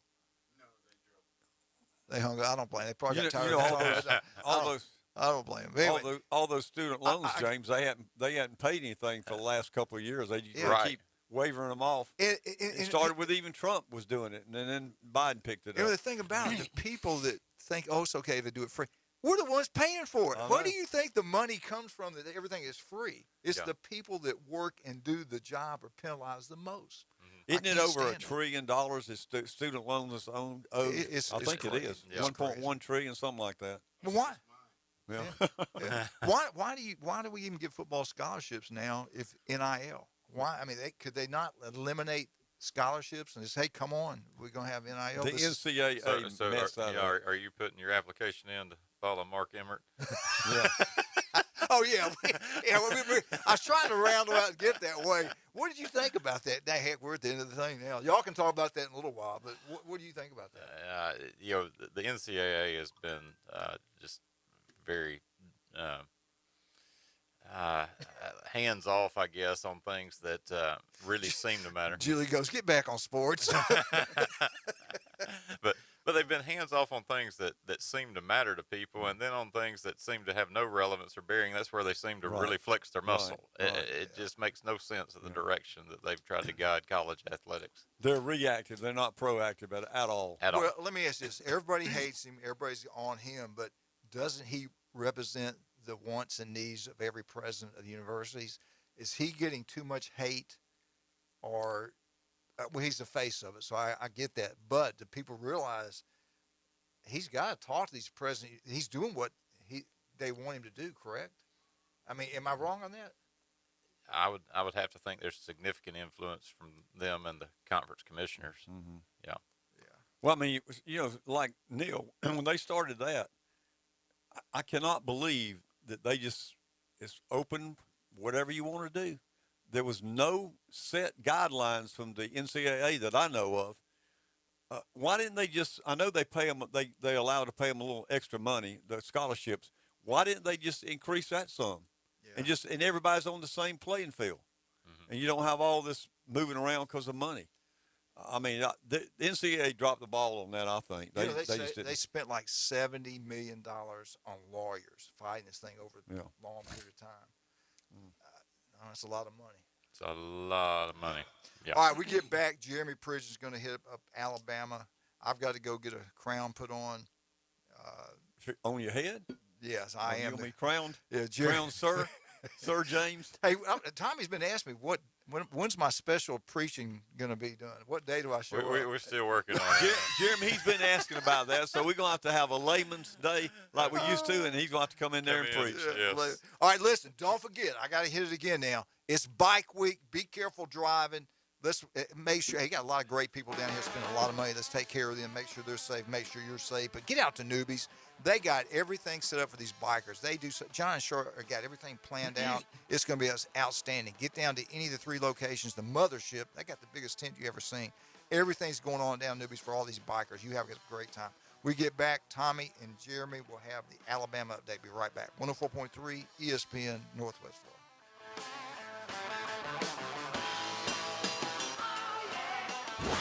104.3 ESPN Northwest Florida presents Wrestling Against Cancer number 7. In the main event, Chief Little Bear versus Cali Man. Plus, exciting women's wrestling with Avery Bro versus Quadzilla TKs. This Saturday night at the Bay County Fairgrounds. Doors open at 5:30, bell time 6:30. Tickets $12. Ages 6 to 10 only $10. 5 and under free. Proceeds benefit Mosley High School student Kendall Susie. Hear that? That's the plumpest, juiciest hot dogs you've ever seen getting their grill on. But we both know what'll make it sound even better. Oh yeah, it's a Pepsi to go with your hot dog. Because when you're chomping on America's favorite meal, relish, mustard, and onions perfectly blending into a crescendo of flavor, there's only one thing that makes everything about that moment better. A cold, refreshing Pepsi. See what I mean? It's like music to my ears. Hot dogs. Better with Pepsi. That's what I like. You know that sound anywhere. It's the crisp crunch of that first nacho chip. With its perfect cheese to sour cream ratio sitting atop a layer of delicious beans, it's a sip away from perfection. That's what we're looking for. Add a delicious, refreshing Pepsi and we've achieved absolute nacho nirvana. Because while you can pile those nachos high with every spicy, cheesy, savory topping, there's no topping a cool Pepsi finish. Nachos, better with Pepsi. That's what I like. Chuck was terrible at fishing. He spent many frustrating hours attempting to get results he saw from internet videos, aggravating trial and error fishing trips, and misguided advice from well-intended friends. Chuck is happy now with his newfound success after he visited Bay Breeze Bait and Tackle, where we keep fishing fun, simple, and successful. See us soon at Bay Breeze Bait and Tackle, located directly off Highway 98 on the west end of Panama City Beach. United by sports. WGSX Lynn Haven, WTOT, W271DN Mariana. Powered by Pepsi. ESPN Northwest Florida. Put down your natural light. It's time for the Alabama Update. The Alabama Update, weekday mornings at 8.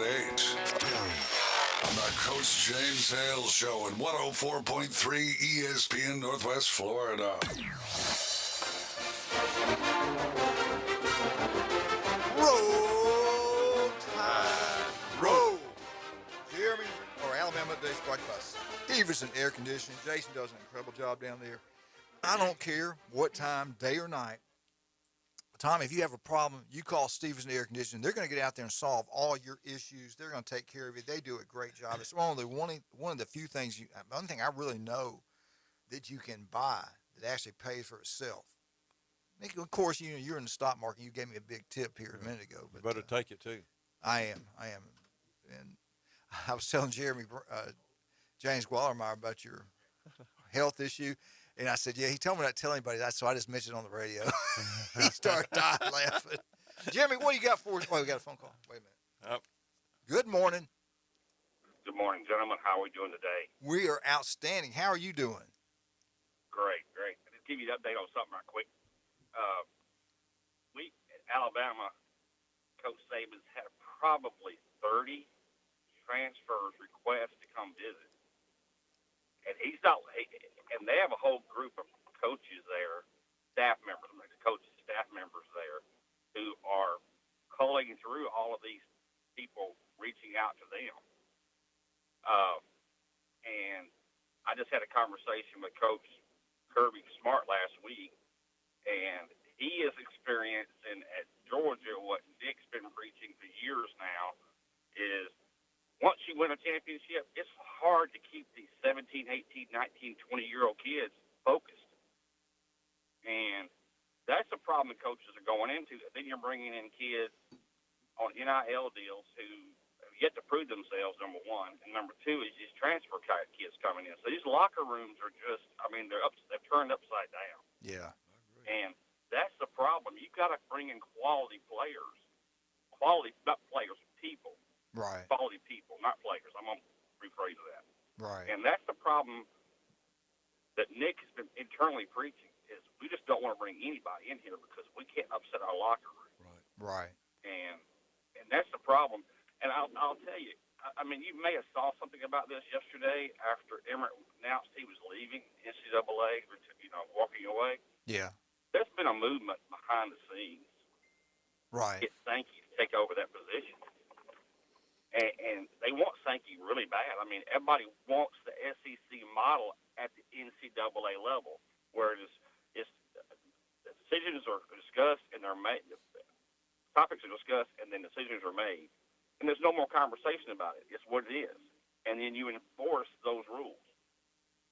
And I can tell you there's a whole large movement. The Board of Governors right now are really upset because they're getting a lot of heat about a lot of this stuff going on with NIL stuff. It's gotten to the point now, and there's supposed to be some announcements. I've seen the documents, but I just don't know if it's going to how it's going to fly, because the schools will be limited to some level of what they're allowed to do in supporting NIL deals, and that's what's happening at a lot of schools, especially in the Texas area out there, and even the schools like USC are seeing some of the issues come up as well. Is a lot of these kids are getting deals that are being funded by schools are putting them out there instead of the individuals going out and getting them. Right. So, right. I did hear that they're hoping at midterm that the House and Senate is Republican.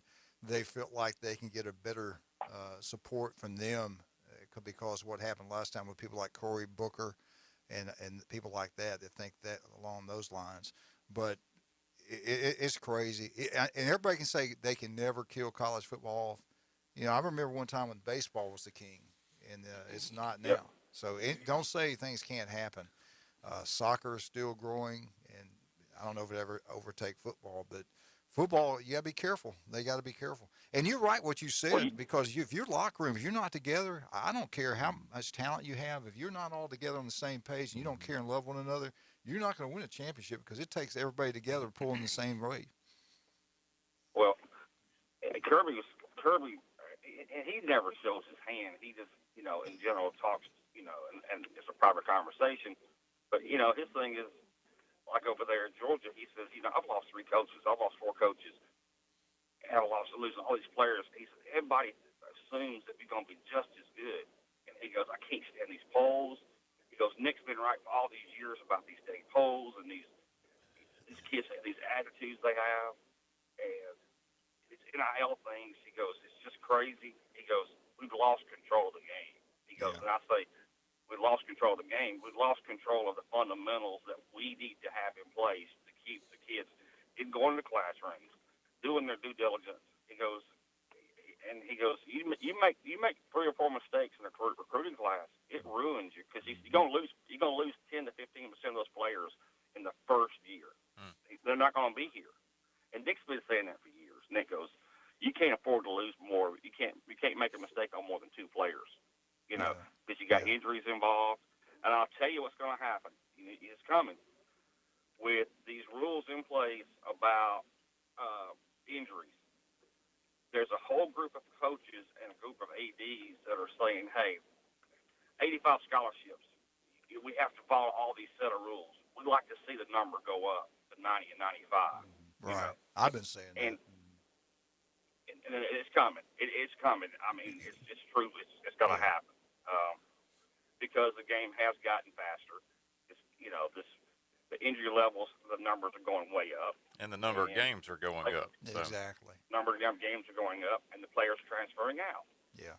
So they want to make it safer for the players. They want to give more opportunities to players. The only way to do it is to move the scholarship number back up to a level that you can actually safely keep players on the field and not try to rush a player back. Yeah. So, and I saw, I know a lot of folks are pushing Clemson this year. I saw Clemson practice 2 days. I'm not impressed. I don't care what anybody says. I'm not impressed. I love Dabo. I was at Alabama when Dabo. I was at GA when Dabo was there, and I can tell you that team is not as good as people think it is. I was shocked. I was truly shocked, and I was more shocked because unless that freshman quarterback comes in and can really play, Ugly is not going to be the guy. He was horrible. Wow. And the offensive line was horrible. So his defense is going to be fine, but their offensive line, they got a couple of great running backs, but that change of coaches and leaving, all the changes he had, I was absolutely, I've never seen Clemson look that bad in practice. And Dabo's one of those guys, Stallings type guys. Practices run like a regimented machine, and you do it, and you do it, and you do it. It was horrible. And that's just my opinion. Yeah. You said something earlier. Now, if I get this job that I've applied for, this is where it's going to be. To protect the high school players, we're going to have a total of 100 scholarships over a 4-year period. You can sign 25 a year, and that's it. Now, you can't sign more than 25. 20 of them have to be high school players, 5 portable players, and that's it. The cap's at 100. And, again, we're in the – Jeremy, you think I should take the job? I think you just sealed the deal. Okay. Anyway. No. Hey, next time you talk to Kirby, tell him I said, hey, he was supposed to come on the show last summer, and we never got together.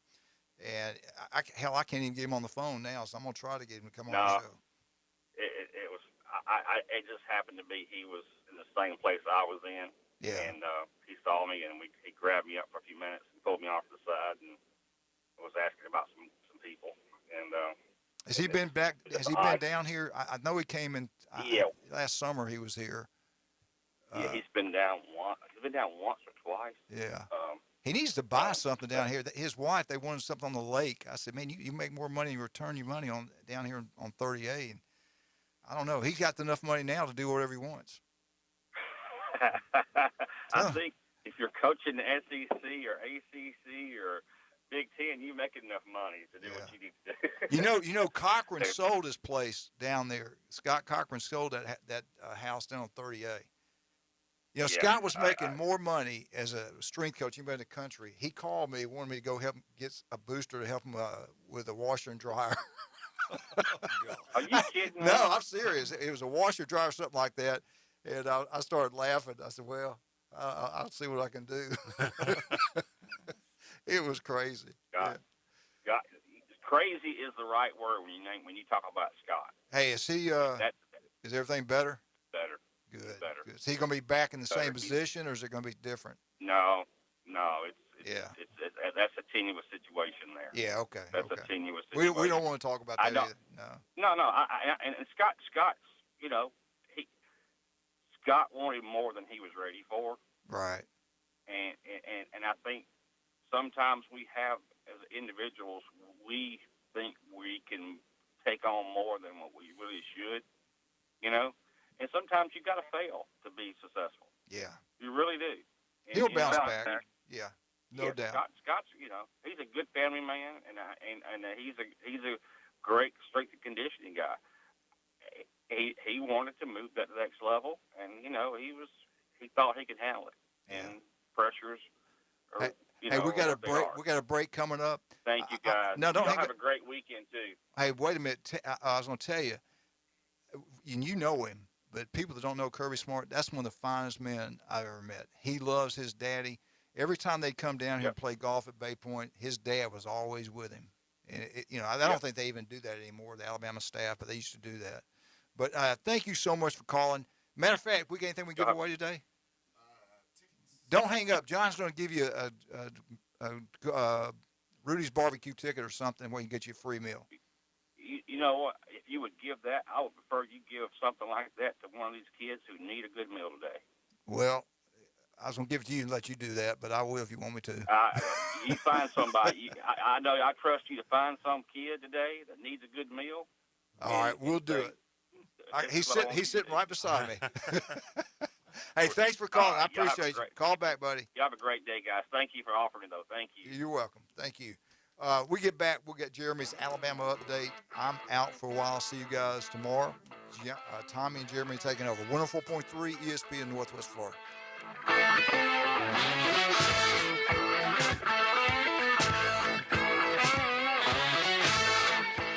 ESPN Northwest Florida. Colin Cowherd. Kyler Murray, the Cardinals going to pick up his fifth-year option, and they're working on a deal. My rule is just pay the stars. Pay the stars. Everything else will figure itself out. Listen, the easiest way to explain why Arizona needs Kyler Murray is about 3,000 miles away from Kyler Murray. Bill Belichick, since Tom Brady left, is a 500 coach. This is The Herd. Weekdays 11 to 2, ESPN, Northwest Florida. Good Thursday morning. I'm forecasting mostly sunny skies today. Temperatures approaching 80 and an east-southeast wind about 10 to 15. Water temperature in the Gulf of Mexico is 74. Partly cloudy overnight around 64 degrees and light south winds. Friday partly sunny near 80.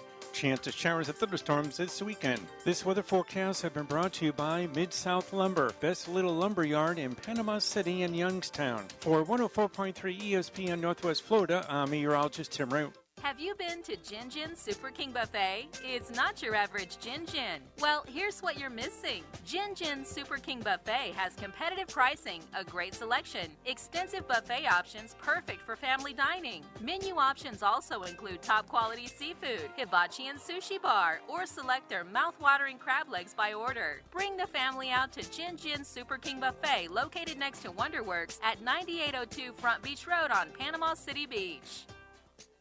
Safety is a hot topic, and Emerald Coast Amsel has a variety of local services to educate your employees and beyond. They host realtor safety and warrior workshops and empower hours. You can book them for graduation, bachelorette parties, or other events. Plus, they provide products to keep your kids safe, like storybooks and board games. Give the gift of self-protection and contact Michelle and Rick today, 850-358-2810, or visit their website at emeraldcoastdamsel.com. Independent Damsel Pro for Damsel in Defense.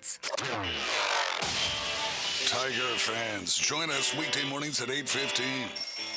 It's the Bay Point Golf Auburn Update on the Coach James Hale Show at 104.3 ESPN Northwest Florida. And where are you going? We're back on ESPN Panama City 104.3. Coach Hale's made the call to the bullpen, Tommy. I guess so. Their Auburn update as he heads out the door. And we do want to thank Bay Point for sponsoring the Auburn update. We're a little off schedule, but we're going to pick up our Alabama update here as we move on. But when you're looking to go to one of the most popular and respected golf courses in the area, make sure you go to Bay Point. Nicholas Design course right here in our own backyard. So weather's getting warmer, days are getting longer, get the sticks out and go swing. So Tommy, do you hit them often? I have never played golf on a course. I had golf at FSU, but all we did was went out to the driving range and hit them. How about that? So I never did. I could never use those clubs that had a crooked to them. I could never hit it right. It'd go everywhere. Oh, but I'm glad, if I like to hunt and fish so much that if I got into golf, then, oh man, I don't know if I have enough time to do all that stuff. Oh, well, Yeah.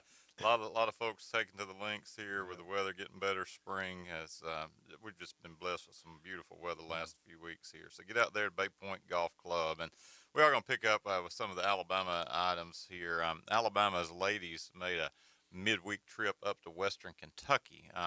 Montana Fouts, the star pitcher from Alabama, is from Kentucky, and I think this game was kind of scheduled to give her an opportunity to go back home. She did not start the game last night. She did pitch, but they said it was a very, very festive atmosphere. Almost felt like postseason, that people were lined up a couple hours before the ball game. And yeah, it's kind of nice when you see these big programs like Alabama or Florida State go and actually play at the smaller school. We see a little bit of that in football occasionally. I remember Miami went up to Appalachian State and played, and you don't get it often. Normally it's the other way around. But Western Kentucky delivered and beat Alabama 3-1. Really? Yes. How is Montana doing this year? I've not heard much. She's done well. They had a tough weekend out at A&M, and A&M played a little better than what I thought they would have played. But this team has had moments of glory and has had some streaks there. They're 39-9, 14-7 in SEC play. So conference, I think the conference is getting a little more balanced. Right. You know, we were talking about this last week when Coach McKnight was in here, and you know, fast pitch softball used to be a West Coast dominated sport. That's correct. And now you've still got some power out there, but my goodness, has the SEC and ACC The ACC come on. has really improved in softball. Yeah, I mean Virginia Tech's Tech tough. right there in the top of the conversation. Alabama, is there. Tennessee. I mean, you run up and down the line. Florida State. I mean, all of those schools. I mean, you still got your UCLA's, still got the Arizonas. They're going to be there, but we have seen fast pitch softball just explode, and it's a fun game to watch. Oh yeah. I mean, the speed of the game is, and the ladies play very, very well. But have you been over to FSU to watch their softball? I want to have. go. I actually took in a little bit of Virginia Tech, Florida State when they were in town there a few innings, and that's a great environment. Yeah. It really is. They got Oklahoma State coming in this week, so it's going to be a good one. I saw games. that, and I was wondering. I mean, that's a rare late non-conference series. So I don't know what's going on with scheduling that one. I'd be real curious as to the story, because normally you're in conference play at this point the rest of the way. So I think she wanted the competition, so gotcha. They played that 2021 out in the starting at midnight. They played their game against Oklahoma State. Yeah, just to get that first game in there. A little novelty around that, kind of like the basketball. So Alabama's at Missouri in softball this weekend, and that's a 3-game set. Our next weekend, they're off this weekend. SEC play will actually be on campus at Florida, so they're going to play the tournament at the University of Florida here in 3 weeks.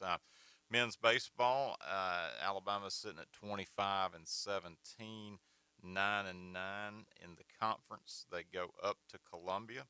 They've got a 3-game set with the Gamecocks. They lost 2 of 3 to Georgia. Georgia's ranked number 10 right now in the nation. They were at home, but dropped 2 of 3 to the Dogs. Picked up the midweek win over Samford, and got 3 weeks left in the regular season before the SEC tournament will start up in Hoover. That's a great event if you've never taken in the tournament. All the teams coming in. They got the single elimination format to start with, and then they move to the double after that first round. So, well, Alabama, they'll get a NCAA bid, won't they? Yeah, they're kind of projected right now as a very solid 3 seed, and the Tennessee game probably helped them a good bit. They could perhaps move up to a 2, just depending on how they finish out. But look for them to be in that 2-3 games somewhere. Will they host anything? They won't. No, they'll have to travel somewhere. But I think the SEC is sitting fairly well to host. Obviously, Tennessee is a lock. You could expect Vanderbilt and some of the others to be able to host those regionals. Those regionals are fun too. Oh yeah. I mean, when you go over Florida State, usually is in the running. I don't know that they're going to get one this year. They won't get one this year, I don't think. But you get the 4 teams that come in, double elimination format before they go to the super regional. So, fun time of year with the baseball and the softball, other spring sports kind of wrapping up. But get out there and watch them if you can. And talking a little bit of Alabama football, a few things. Mark Ingram stirring the pot a little bit with his comments about how UGA can thank Saban for their national championship. So we were talking about Kirby Smart earlier. There's no doubt where Kirby learned to coach. He's gone over to Athens and has built a mirror image of what was going on at Alabama. So Ingram kind of sort of stating the obvious on some level. I don't know that the Georgia fans would like to hear it necessarily. You mentioned about, and I've heard y'all say Saban, how he's changed to keep up with the times in football.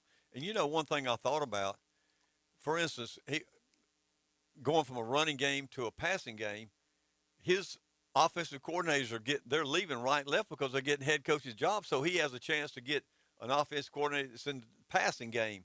So he's been really good about doing that. I think that's really helped him a lot too. Well, and if you are part of any staff, I mean, part of what you're trying to do is create a culture, but part of that is consistency. And he's been able to deal with all of these changes and maintain the culture, and the consistency is just even more remarkable. And we're not just talking football. I mean, the great companies strive to do that. Great churches strive to do that.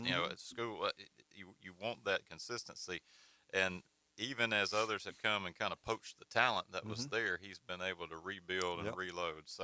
So Ingram calling out Georgia on that with telling them to thank Saban, and I think there's some truth to it. Spring football's in the books.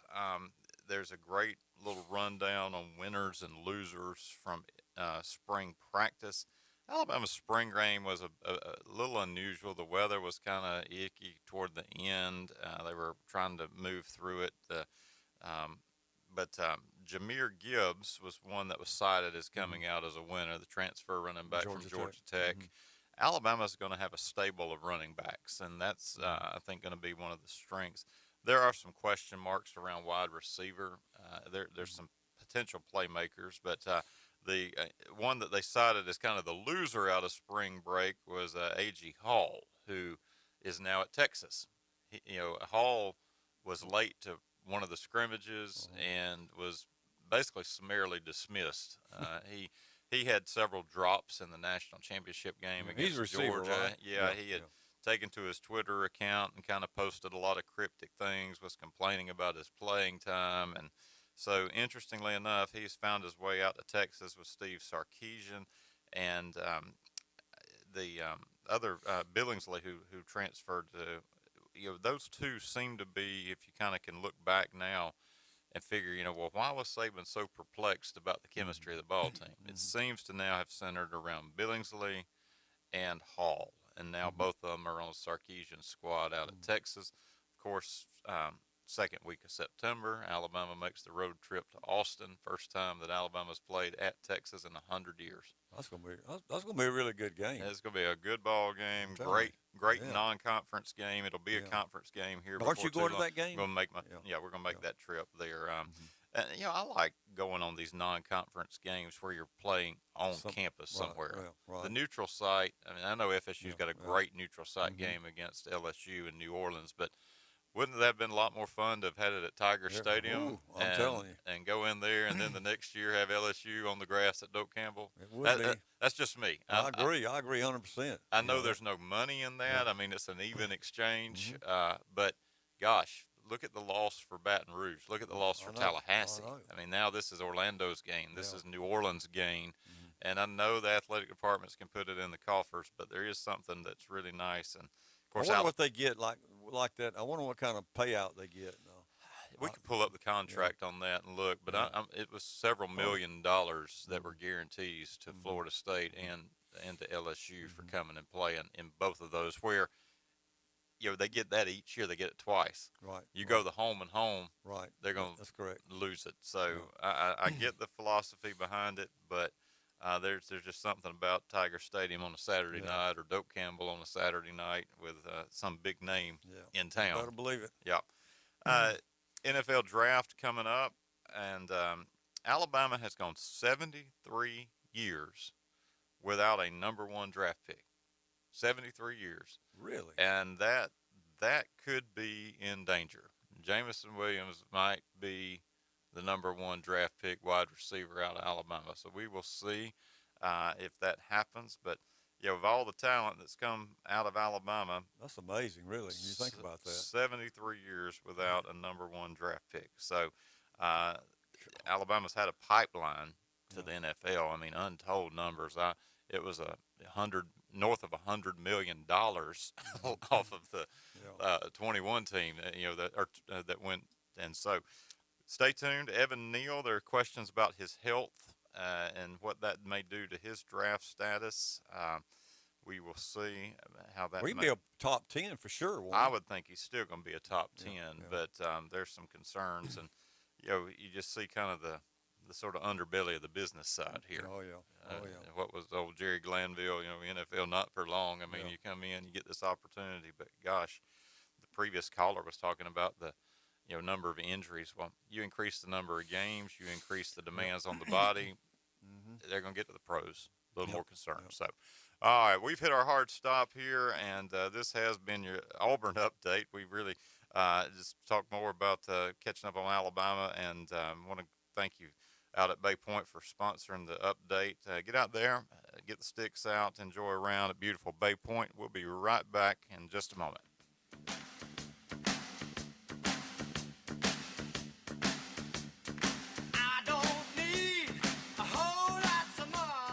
ESPN Northwest Florida. This is Greeny. I was not in favor of the Jets going out and getting Tyreek Hill. I said that here because I said they're not Tyreek Hill away from winning anything, and I did not see his skill set. I guess I didn't look closely enough at that. I'm now totally in favor of Deebo Samuel, in large part because I just love him, and I think the entire football world fell in love with him last year. Weekday afternoons from 2 till 4, 104.3 ESPN Northwest Florida.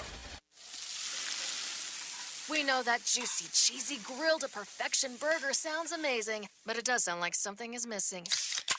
Pepsi, baby! The yin to this burger's yang. Burgers and Pepsi go together like burgers and Pepsi. This perfect blending of flavors makes every bite of lettuce, every sesame seed on the bun, and every sip of that crisp, refreshing, ice-cold cola a journey to Foodtopia. Burgers, better with Pepsi. That's what I like.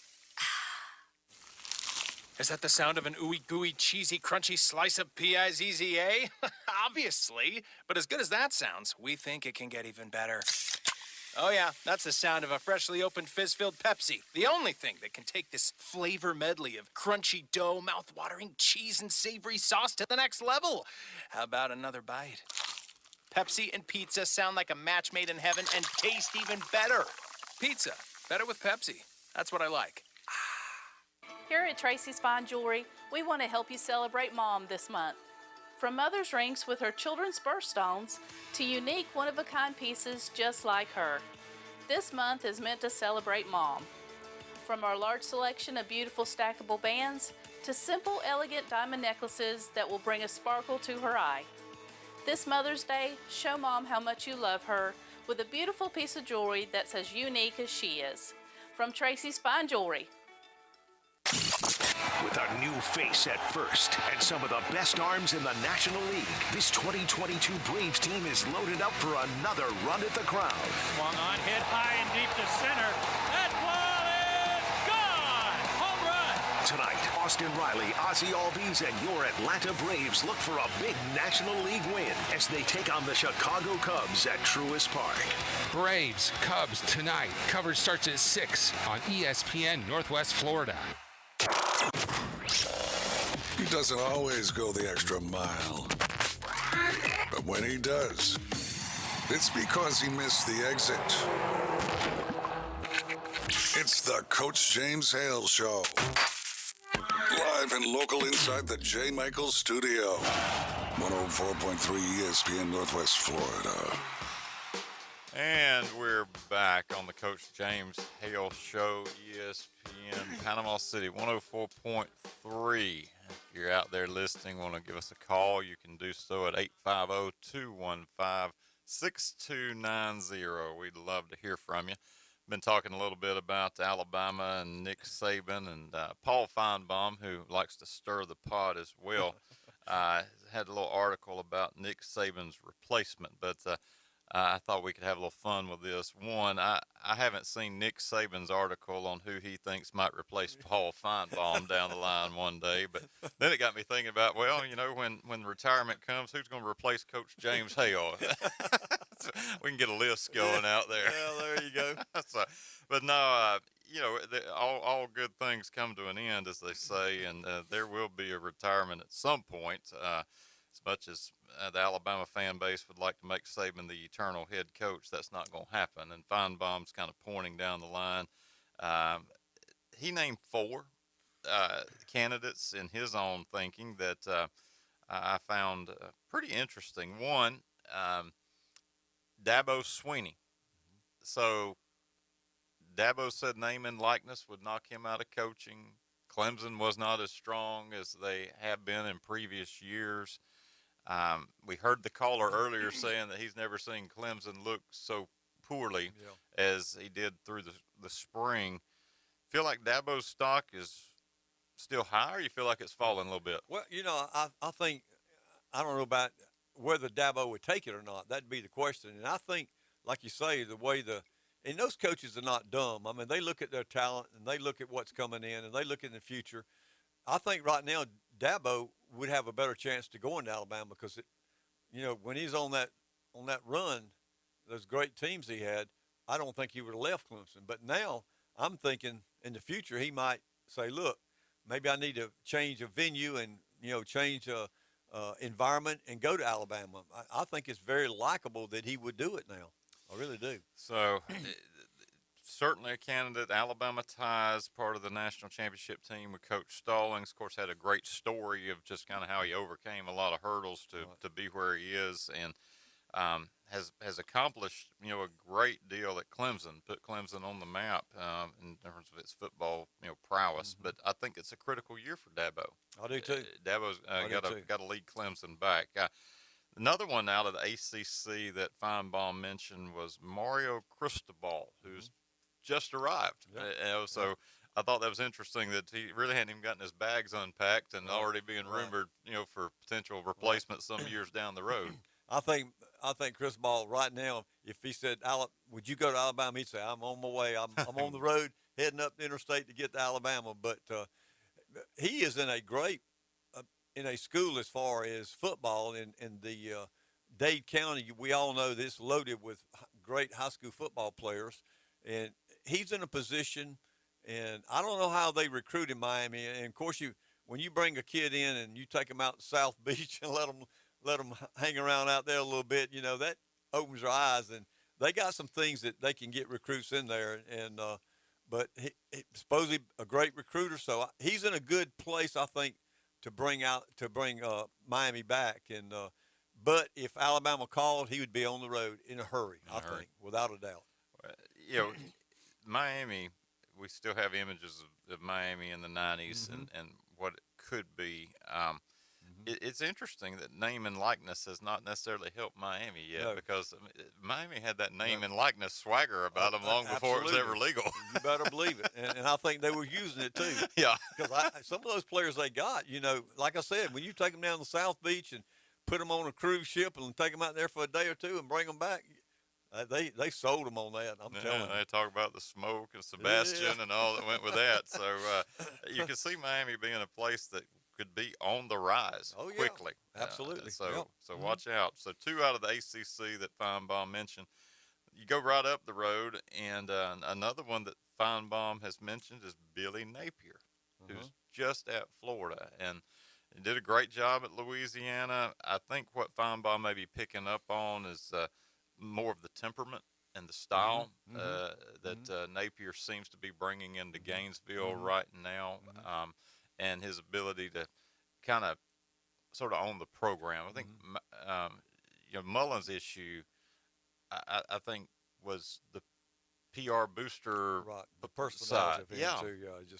The X's and O's not really an issue, but what comes with being the head coach is completely different than being a coordinator. Yeah, and people don't realize that in a head football coach, you can be a great, XO man, but if you don't have a personality and out there to recruit and meet the booster people, then you're not going.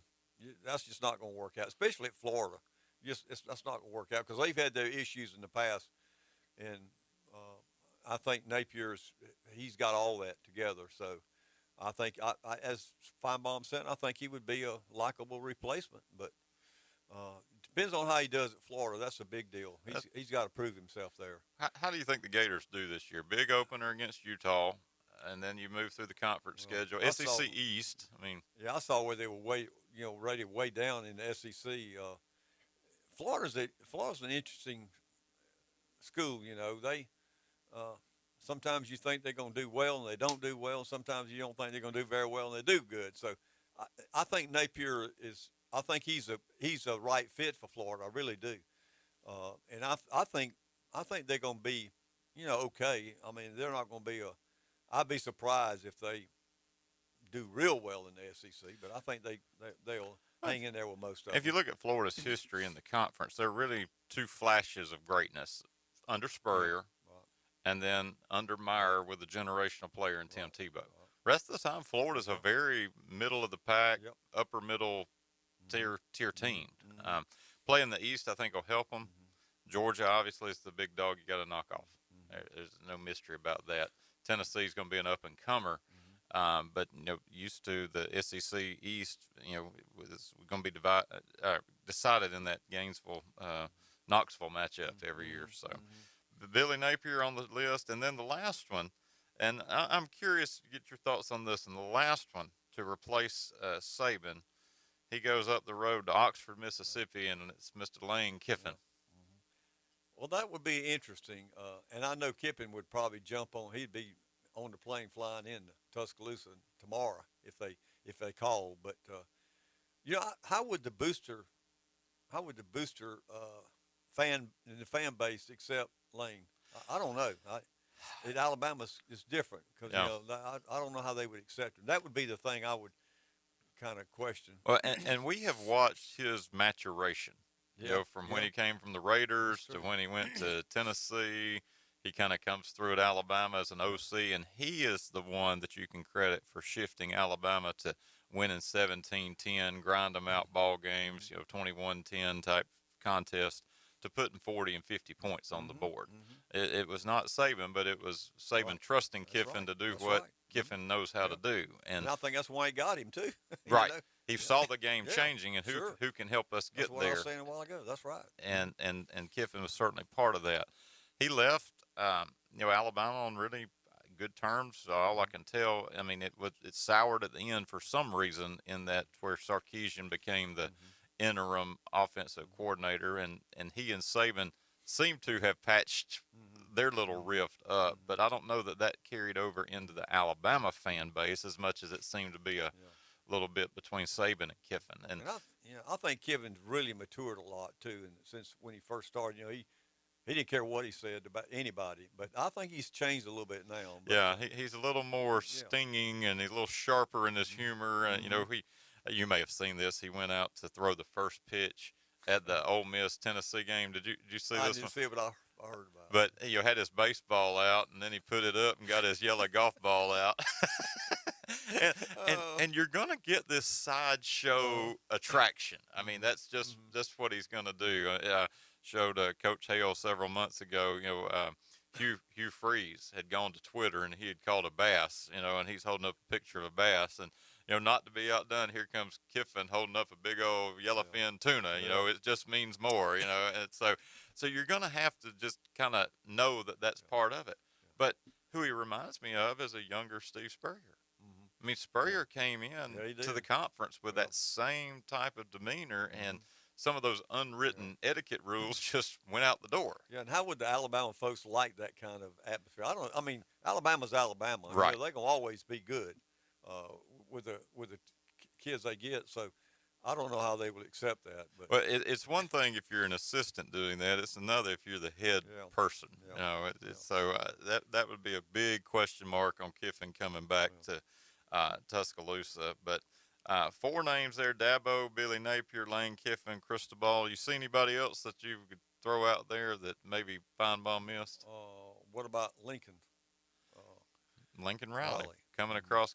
If things go well at USC, he could camp out for a while. If things kind of stay middle of the road, and the game shifts in some remarkable way, it looks like he left to get away from this very dynamic of SEC Survivor. What about Jimbo Fisher? That's not gonna happen. There ain't no way you're gonna make it. I hope he likes A&M because I think that's his final stop on this run. I can't see Jimbo being able to go anywhere now. Talk about somebody that's boxed in. I mean, really. Well, he's got the money, so he probably don't care. So. That's true. So, well, we will see. Time will tell. Hopefully, we don't have to have that conversation for another 10, 12 years. But we will continue to watch and wait and see. So we are coming up on another break as we get ready to head into our last session here on the Coach James Hale show. This is Jeremy Pridgeon sitting in for Coach Hale along with Tommy St. Amant. And as you get ready to get out and enjoy this beautiful weather, we encourage you to do so in a nice clean ride and go by Blue Sky Car Wash and get your car detailed and get your ride fixed up where you can enjoy these sunny days. And go on over to Newbies as well and enjoy a nice outing there to Newbies and Newbies 2 there on the beach. Two great places, and we thank them for their sponsorship of the Coach James Hale Show. We're going to be right back after this break for our last segment to talk a little FSU.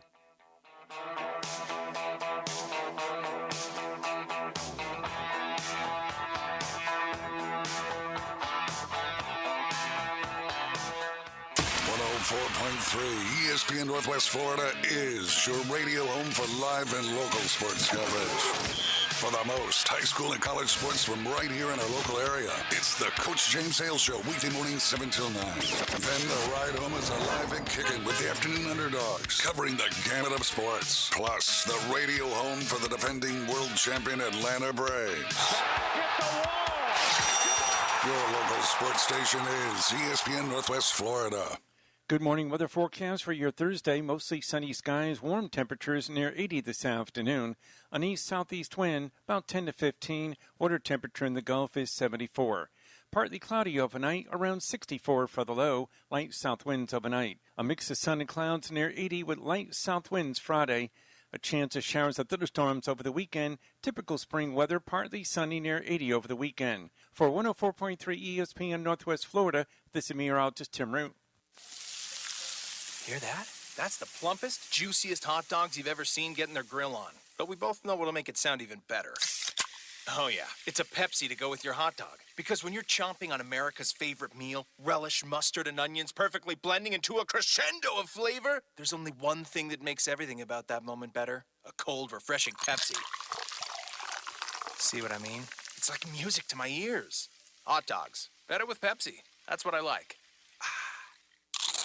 You know that sound anywhere. It's the crisp crunch of that first nacho chip. With its perfect cheese to sour cream ratio sitting atop a layer of delicious beans, it's a sip away from perfection. That's what we're looking for. Add a delicious, refreshing Pepsi and we've achieved absolute nacho nirvana. Because while you can pile those nachos high with every spicy, cheesy, savory topping, there's no topping a cool Pepsi finish. Nachos, better with Pepsi. That's what I like. 104.3 ESPN Northwest Florida has the real local fishing report. This is Tim from Bay Breeze Bait and Tackle. Join me every Thursday afternoon at 5:15 during the Afternoon Underdogs and Friday mornings during the 6 a.m. hour. It's accurate, concise content from local anglers right here on 104.3 ESPN Northwest Florida. I don't always talk to Alabama fans, but when I do, I ask for large fries. Now back to the Coach James Hale Show on 104.3 ESPN Northwest Florida. And we're back on the Coach James Hale Show, ESPN Panama City 104.3. And we're going to make the turn for home here in our last few minutes. But if you've been listening and you want to give us a quick call, we can take you at 850-215-6290. And we're going to talk just a little bit about Florida State. So, Tommy, tell us what's going on over in Tallahassee. Well, there's some things going on. Softball, you know, is they're 43-5 now. Amazing run. And they're doing well. They've got if you want to go see some good girls, well, not say girls, women's softball, this Thursday and Friday, tonight and tomorrow. Tonight at 7 o'clock, they've got Oklahoma State, which is 6 or 7, somewhere around ranked 6 or 7. They will be in Tallahassee to play FSU, and they'll also have a game on Friday at 6 p.m. So if you want to go watch some great softball, that'll be some things, some softball you want to watch. And then they switch right around Wednesday, May the 4th. They got Florida in Tallahassee. So those are 3 good games right there in a row. And I didn't realize Catherine Sandercock, she is 23-1, the pitcher. That's probably one of the reasons that they've won 43 games. And we all know, in softball, you got great pitchers. A great pitcher and a great catcher, you can go pretty far. You can go a ways. But they're doing well. I don't know I don't know about winning a national championship, but we'll see how they develop and how they go. Well, there's a local tie there. Coach McKnight, Jim McKnight, who was on with me last week, he is a huge FSU fan as well, and He mentioned the young woman from Sneed's. Michaela Edenfield. Yeah, Mhm. and part of that battery there. She can hit it, buddy. Yeah. She can hit it. So they call her Area 51 because that's where it's hitting when Yeah. she gets hold of it. Yeah, she can hit it out of the park, man, I'm telling you. Yeah, she's a great hitter. She's from over in Sneeze. She's done real well. Well, and they had a great picture on the Jackson County School Board Facebook page. They were playing Stetson. And I forget the young woman from Sneed's that was playing at Stetson, but there they had her at the plate and had Edenfield behind the plate and said, not bad for two girls from Sneed's That's here. right. Yeah, That's right. They've had some good girls athletes over there. really sure. have. And we look down at baseball. In baseball, they're only 24-15 right now, and they've got a 3-game set Friday, Saturday, and Sunday with TCU. And is there some SEC, is there some ACC Big 12 thing going on? Yeah. Okay. I don't know how they got that scheduled. I guess they play. I've not seen them playing TCU, but they got them Friday at 7:00 in Tallahassee, Saturday at 6:00, and Sunday will be a 12:00 noon start. And then around May the 24th, they start the ACC baseball tournament in Charlotte, and so FSU, they're so up and down. I know their bullpen has not been very good. They've got a couple of really good pitchers, but after that, they've been hit and miss. And batting's the same way. They hit sometimes they don't. That's baseball, but they're just, I guess, a middle of the road team this year. So we'll see how they develop on that. And looking at football for just a few minutes, Coach Norville has got his mega count. This is the second year he's done this mega count. Mm-hmm. It's going to be June the 5th. And what that is, it's where you get all these high school players and whoever is looking for a team to hook up with. He has all these college programs coming in to observe. And last year, they had about 3,000 kids show up. So this year, it's going to be somewhere around the same. He's already got 22 college programs that's confirmed to be in Tallahassee to watch these kids go through through their thing to show off their talent. So that's something that he's done that's helping kids. So that was a good thing that he's done. And as of April the 26th, FSU has about 82 of their possible 85 roster spots filled. Could be one or two less, who knows, but that's about what they predict. And right now, their quarterback situation, they've got 3 scholarship players. Their running backs, they got 5, and they're kind of loaded at the running back. They got some good kids in running back. Offensive line, they've got 16 kids, which is kind of a little. They've got some depth this year in the offensive line, which they've needed. Wide receiver, they've got 11 kids. So I think we have a caller. We got a caller coming in. That's a good morning. Welcome to the Coach James Hale Show. Who are we talking to today? This is Richard. I think there's a slight correction on this mega camp. They're doing it at FIU. Last year they did it down there. I can't remember which campus, but they're not doing it in Tallahassee. Okay, so FIU, you're saying, instead of FSU, said the mega camp's going to be at. No, it's in Tallahassee. FSU's putting it on. FSU and then putting bringing it in on. all the other, a bunch of colleges, some at all levels, everything from Division III, Division II, all the way up to a few Power 5. So it gives every kid a chance to get seen that might not be going to these camps and putting together huddle films and things like that. So that was just a slight. I'm enjoying your show, but I didn't want to let that one go. No. That in Miami. All right. We appreciate you letting us know that, and you have a good day, okay? All right. Thank you. Okay. So you said, I think FSU's leading that at FIU, I think. So down in Miami. Okay. We'll see. Anyway, their wide receiver class, they've got 11 scholarship players, which they're pretty set on their wide receivers. They've got one kid that was hurt in an automobile accident. They don't know if he's going to make it back or not. And so tight end, they got 6 kids on scholarship. Defensive line, they got 18 kids. And defensive line is supposed to be one of the strong points again this year.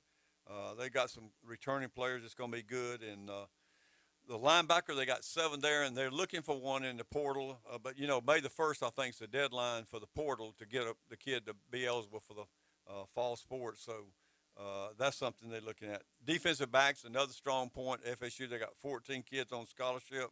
So that's looking good.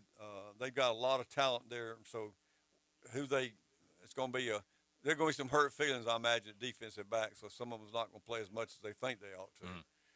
So anyway, that's the deal with the football. On soccer, we know that now Brian Penske was hired from Tennessee.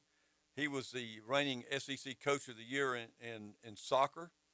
So he's now at FSU, and he replaces Mark Gorian.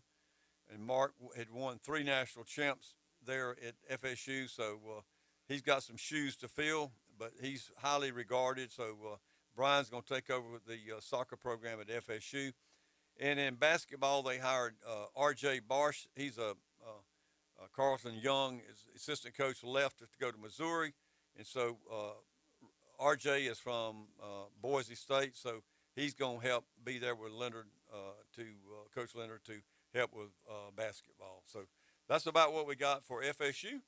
All right. Well, we've got a lot going on here. Local sports. Get out and check out some of these district tournaments as the softball will get underway and baseball and move into the postseason. Exciting time for our local athletes. We're in the stretch run for the college spring sports with a couple of weeks left in the regular season. What a great lineup over in Tallahassee with TCU and playing baseball. And softball. And then Oklahoma State playing softball with the midweek game against Florida. And not too far to go to see some outstanding teams and teams you don't see very often in our area. That's what really strikes me. This late in the season, we've got those schools coming in to play. So very good. So thanks for that update on Florida State.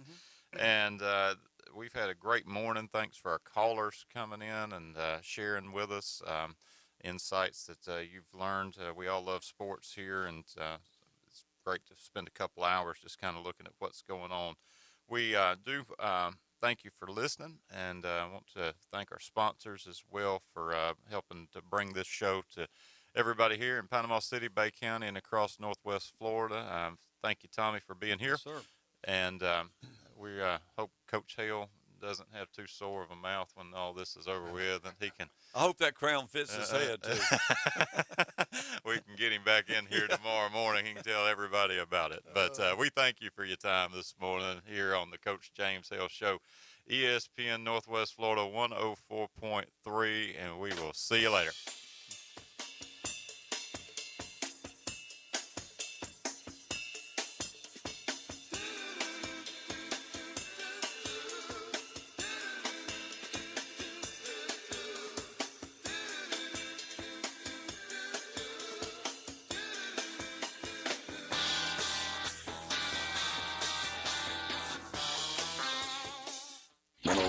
ESPN Northwest Florida, the Paul Feinbaum Show. Coach Kirby Smart, how are you? Doing great, Paul. Staying busy. It's been fun. It's been really exciting, but the honeymoon's long over when we started spring practice. But you know how short the memory is in the SEC. You've seen a lot of folks kind of enjoy that too long and not turn it around. So we've been focused really hard on next year. There's so much work that goes into every season. You can't sit back and look at the last one. Weekday evenings 6 to 10, ESPN Northwest Florida. Los Rancheros has been doing it right for 20 years. Los Rancheros brings a top-shelf dining experience to you with the opening of their beautiful new building. Watch all college and